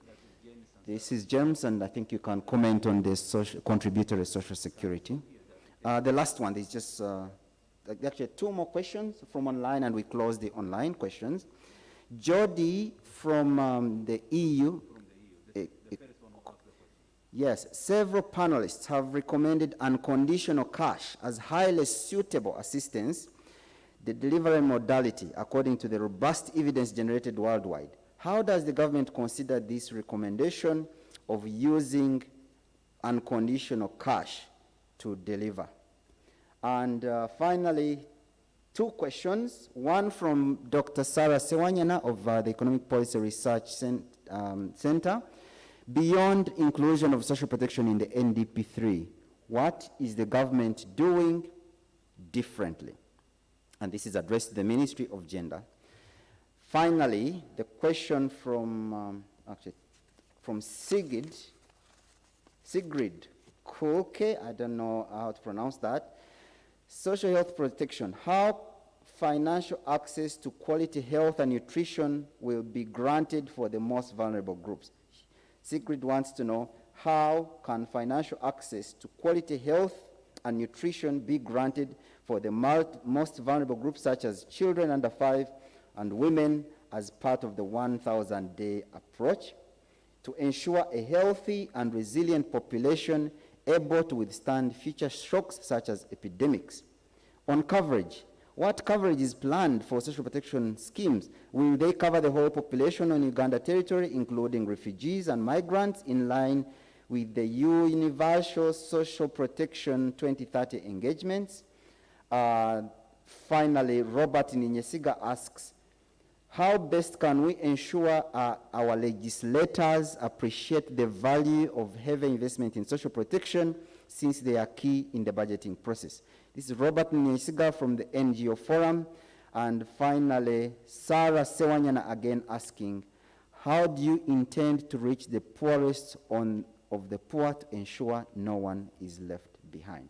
Thank you very much, all online participants, for those brilliant questions. I can see we still have 61 people online. This is fantastic. I'm sure a lot of people are watching the stream online.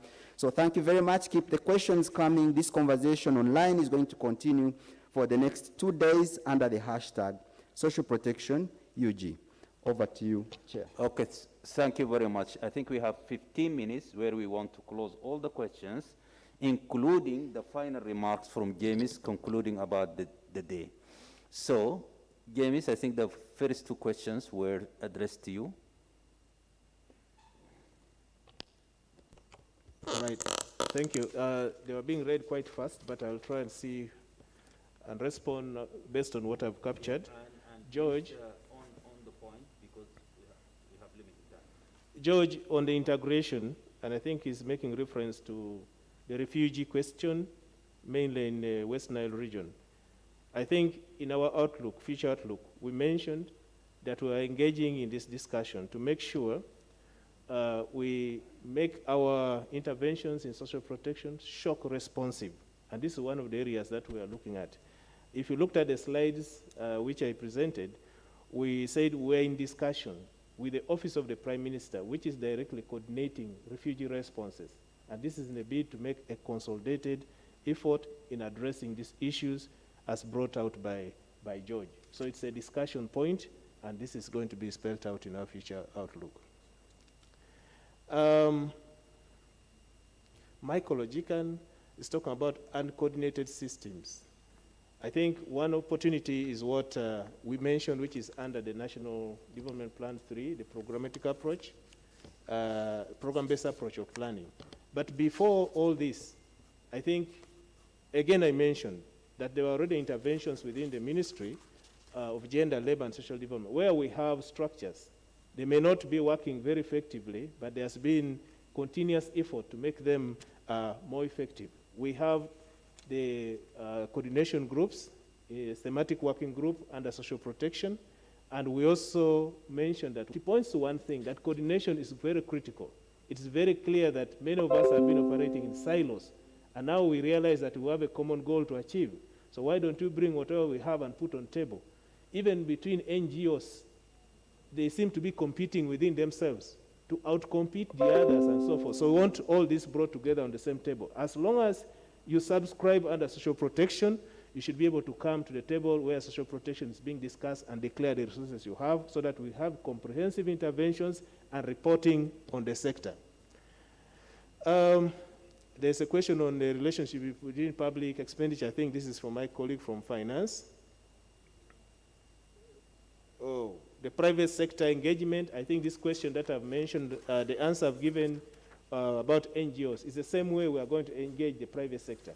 I know the private sector is here always with us. When we mention, for instance, about the NSSF, most of this is coming from the private sector. So they already have a role in some of the strands of social protection interventions that we have. But again, we are saying beyond that, there are those who are not in the formal sector. And we are proposing direct interventions that will prompt the informal sector to participate in this. There are interventions, for instance, to promote the small groups that they have.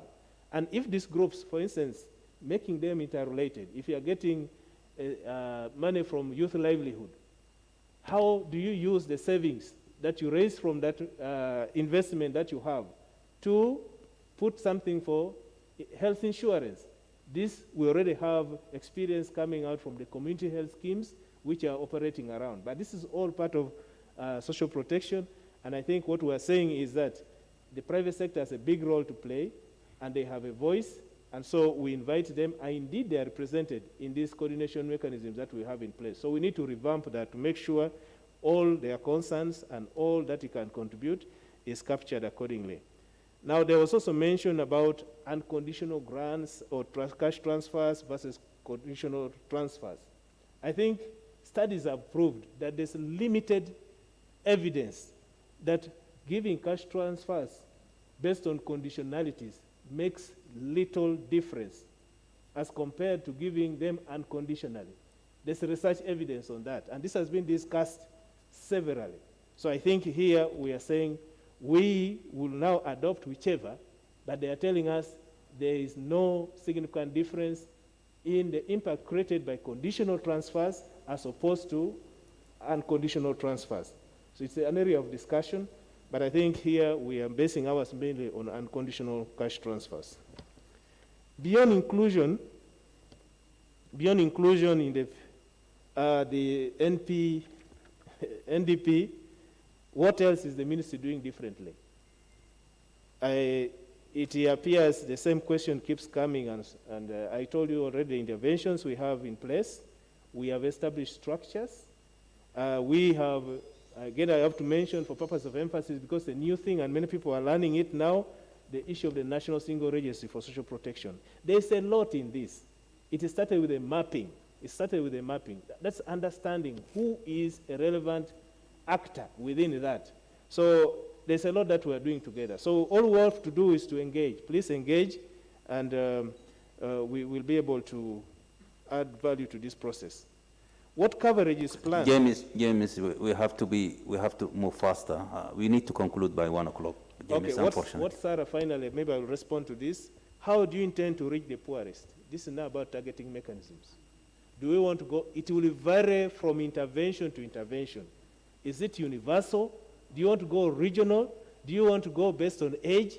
So Sarah is asking a technical question about targeting. And this is one of the areas that we emphasize, that in the system, we must come up with acceptable targeting mechanism. And it will not be uniform. It will vary from intervention to intervention. What is important is know who are they, how do we reach them. Thank you very much. Thank you very much, Dr. Sarah. And please, I would like to ask the panelists to be brief. Yeah, I think James has answered most of the questions, but just to throw more light on how the private sector is going to be more engaged. Like I mentioned, the NDP has created a very specific objective for involving the private sector in implementation of the National Development Plan. So for social protection, we really think that the private sector has a big role in terms of creating jobs, because this is one of the areas that social protection is addressing, the high, unemployment levels among the young people. So there's opportunity in engaging and working with this private sector to create jobs, but also to be able to provide skills development for the young people. So I'll just, stop at that. Thank you. Dr. Fred? Well, just two things for me as a conclusion is that social protection and inclusive growth. I think there are two routes one need to be looking at. One is the proactive, which should be all sectors and all the time. And then the other is the reactive. And quite often the conversation is on the reactive. People are already vulnerable and you want to see how to strengthen them. And that, I think we have had a good conversation on how do we respond to those. So for me, the major emphasis all time, all sectors, it should be on the proactive. How do we make sure everybody, wherever they are, at whatever life cycle stage they are in, they are well supported to gain that resilience. And there are quite a number of programs. I think the challenge is on implementation. Like in health, you'll find mothers and children are vulnerable. So the health sector already has inbuilt proactive systems, maternal health, really to support those initiatives. Reproductive health for the youth, because they can lose it at that life cycle if they don't manage their health very well. And there are other related issues. You come to education, you have your UPE, you have your OSE. These are very vulnerable stages of growth. And government has decided I'll give these free education so that they can be resilient throughout their life cycle. Agriculture, we have smallholder farmers, but the targeting and implementation, I think, where we have problems. Our analysis in NADS, which is meant to be giving planting materials and other inputs to smallholder vulnerable farmers, is not speaking to the need of the day. A lot of inputs have been in the tea and coffee area, and we all know smallholder farmers only own less than 2 hectares. Some of them are actually leasing land, meaning coffee and tea is not their crop. So how do we target these well-meant programs to actually translate into social protection? So my key message here is that let's tell everybody whatever you are doing has a social protection aspect. I'm not just building a road. I'm not just putting water here. There is a social protection aspect. If you don't bring it out, then we miss out, which is the issue of coordination across the entire government. Let's make this the government agenda so that people don't just say, me, I'm in security. Social protection is right in there. Thank you. Thank you very much. I would like also to give a chance for Dr. Michael Sampson. If you hear us, you are online. Please, if you want to respond or react, this is your final chance. Over to you.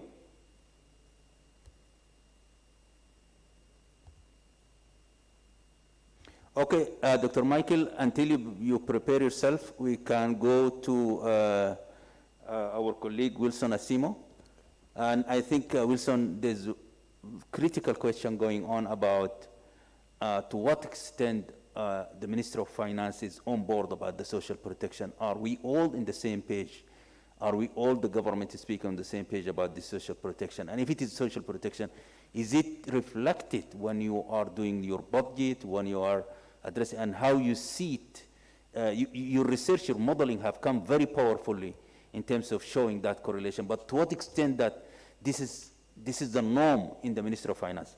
And I want to tell you that my background is from the same. I used to work in my home country in the Ministry of Finance. Over to you. Thank you.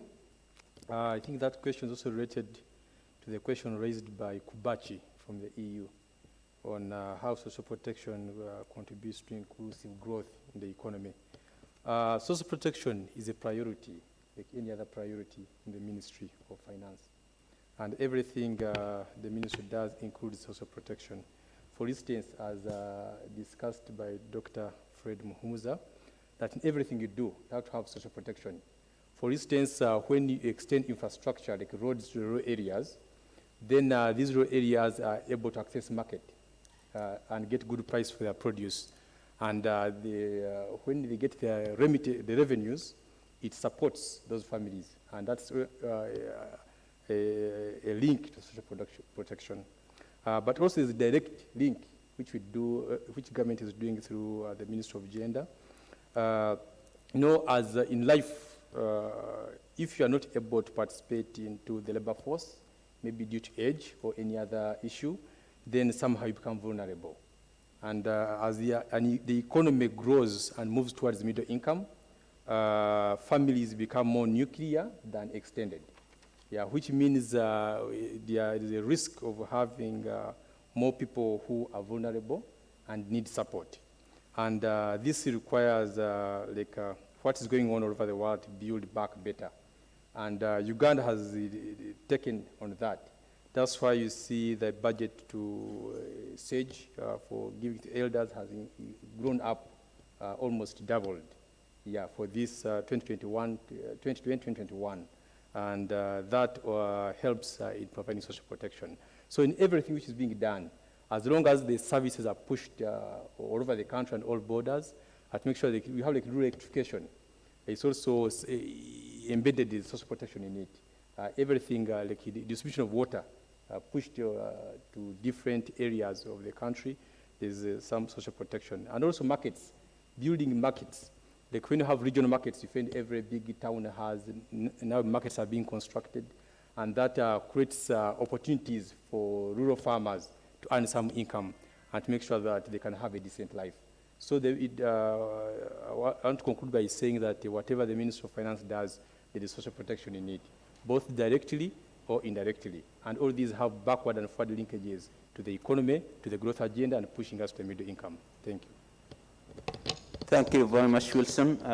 Let us go back again to Michael Sampson. Dr. Michael, if you are online and you would like to react, you have the final remarks before we conclude. Thank you.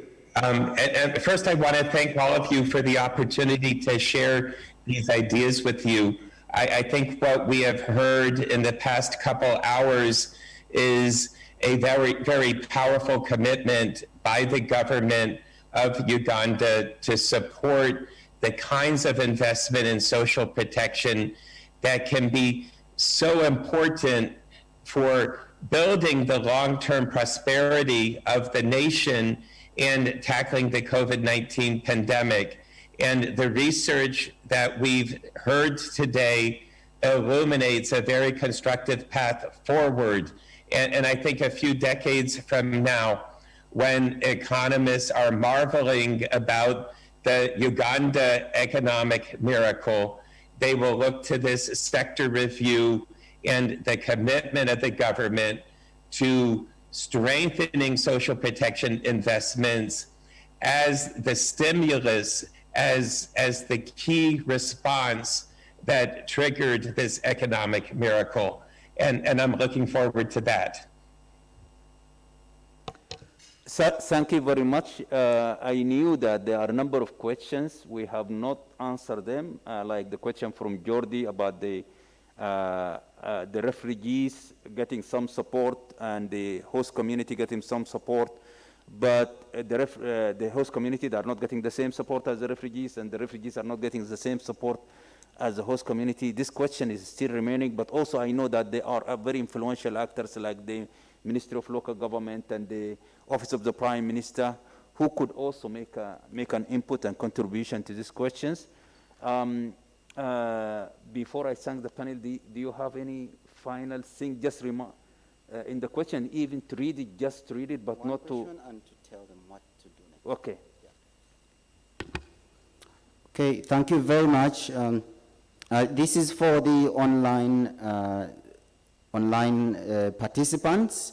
We are going to create an event page at the Ministry of Gender, Labour and Social Development website where you can actually access the recording in case you came in late. We will also share this on our online social media platforms. I put a message there with a hashtag that you should follow. We will also send you email requesting you to answer a few questions about the event so that you can give us your feedback for better engagement. Finally, there was a question from Claudia Piacenza about, let me read it. Thank you for the excellent initiative and for the presentations. This goes to the government of Uganda and Irish Embassy. I would like to ask how the NPA sees the development of a shock-responsive social protection system while embedding a whole-of-government approach. How can development partners facilitate dialogue among the different key MDAs? In which program could this fit? This is Claudia Piacenza from the World Food Program. Okay. So, Sarah, I don't know if we have time to answer this, but this is a question for reflection. We leave it. Thank you. We leave it for reflection. Sorry.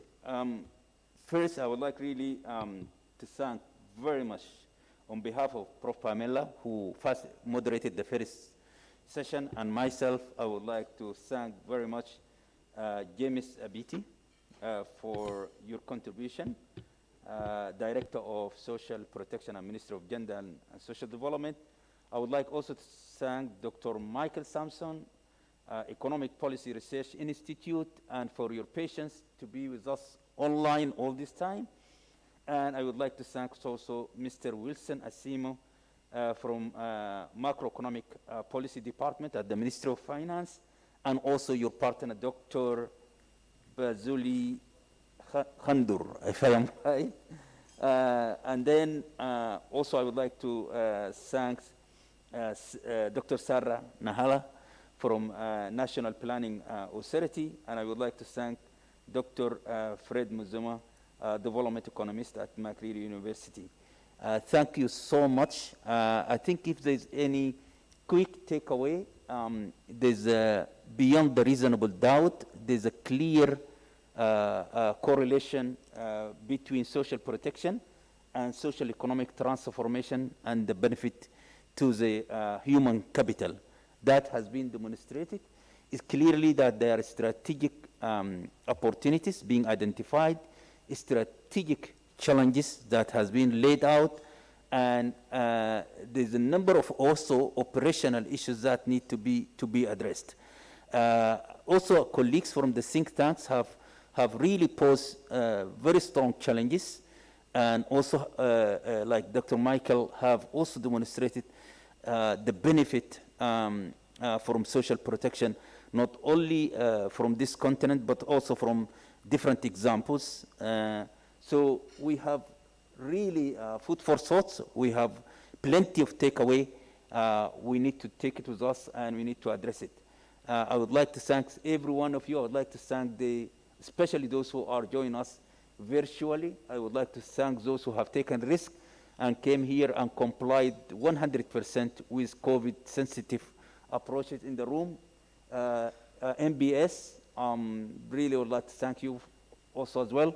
But I think I will give the final closing remarks for James Abiti on behalf of the Permanent Secretary of Ministry of Gender, Labour and Social Development.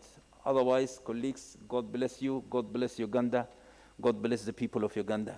And I hope that we move forward. Thanks.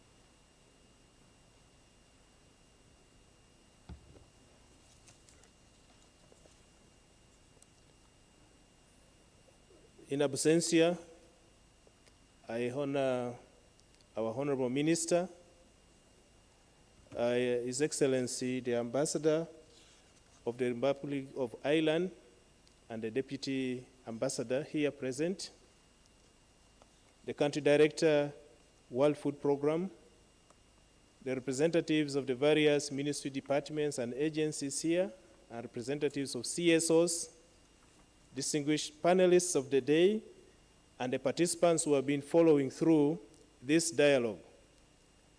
Ladies and gentlemen, I stand here on behalf of my permanent secretary, Mr. Agre David Chibenge, who is not able to be here with us. He had hoped that he would link up with us online. Unfortunately, it has not been possible. But he has asked me to present this on his behalf, and I'll read through this statement. On behalf of the Ministry of Gender, Labor and Social Development, and on my own behalf, I take this great honor to welcome you to this national dialogue on social protection in Uganda. I would like to begin by thanking and congratulating the organizers of this function, both from within my ministry and the Irish Embassy, for making it possible. I wish to thank Honorable Sarah Kanyike, the Minister of State for Disability and Elderly, for opening this national dialogue this morning. I thank all the presenters, all the session chairpersons, specifically Professor Pamela Mbabazi, the chairperson of the National Planning Authority, and Mr. El Kidri, the Country Director, World Food Programme, for steering these sessions nicely. I would also like to thank all the participants for the wonderful ideas that have been shared in this dialogue. These ideas will go a long way to inform the process of development of a robust social protection system for this country. Ladies and gentlemen, as opposed to the notion that social protection is a consumptive undertaking, there is growing global evidence on the fact that social protection is an effective strategy for promotion of sustainable economic growth. It, in addition, is a proven tool of poverty and inequality reduction and promotion of social inclusion. I thank you for the productive and fruitful engagement in this platform, which was deliberately created for stakeholders to discuss matters of social protection in this country from the global and the local perspectives. There is no doubt that the ugly and ruthless face of COVID-19 pandemic has given us a few more critical lessons on the importance of investing in social protection. There could not be a better time for stakeholders to have meaningful discussion on this subject.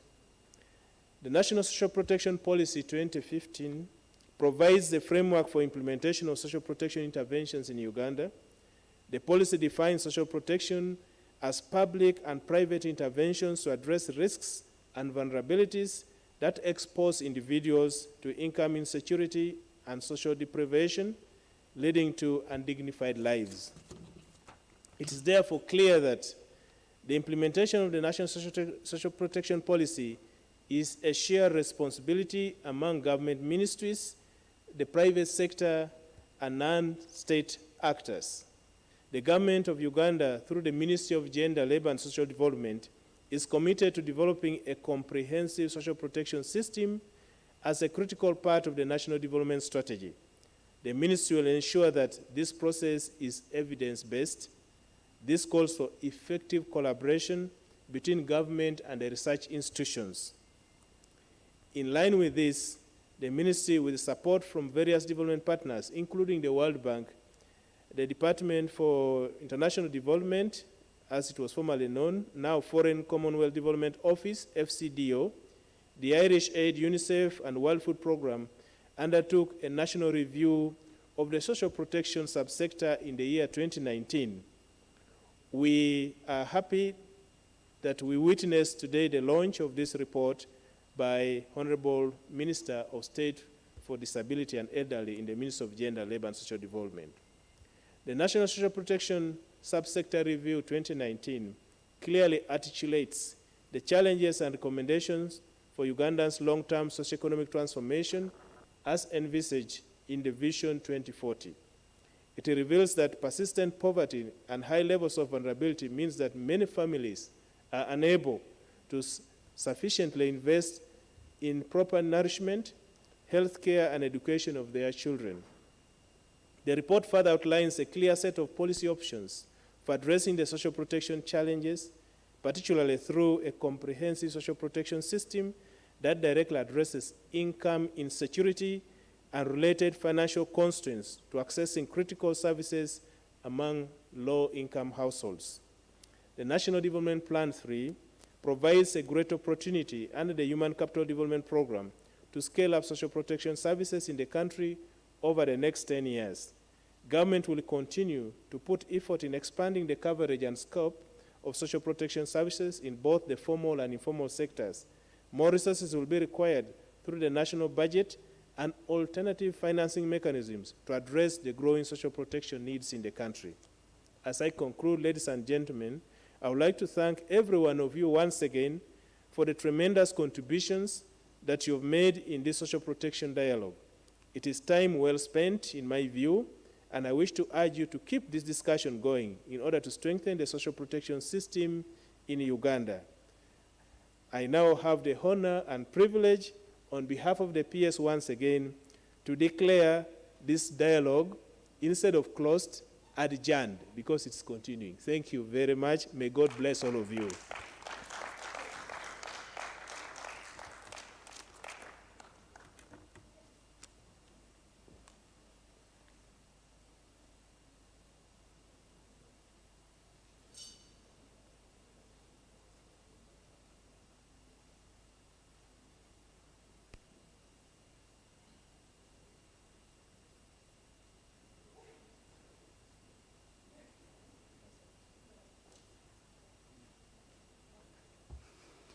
Right, thank you very much, everyone. A very wonderful event, I must say. Thank you very much for being here. Thank you very much for all the wonderful discussions we've had. As I said, the conversation continues online. Please encourage your colleagues who are not here to follow the conversation online. As I said, we shall post the report, the presentations, and all information about this event on our event page on the Ministry of Gender, Labour and Social Development.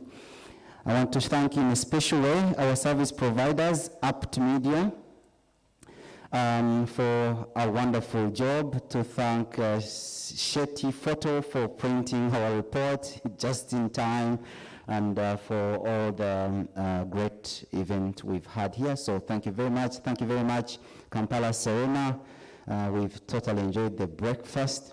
And finally, thank you very much, Carol and Joanne. We've been having several sleepless nights, and I think the results have shown themselves. Thank you very much once again, Embassy of Ireland. Thank you so much, James Sebitu. We've worked together much more closely than ever over the last 2 weeks, and that's appreciated. Thank you very much. We have started on a very important journey, and it's a very good destination. So we start today. Let's do it. Thank you very much.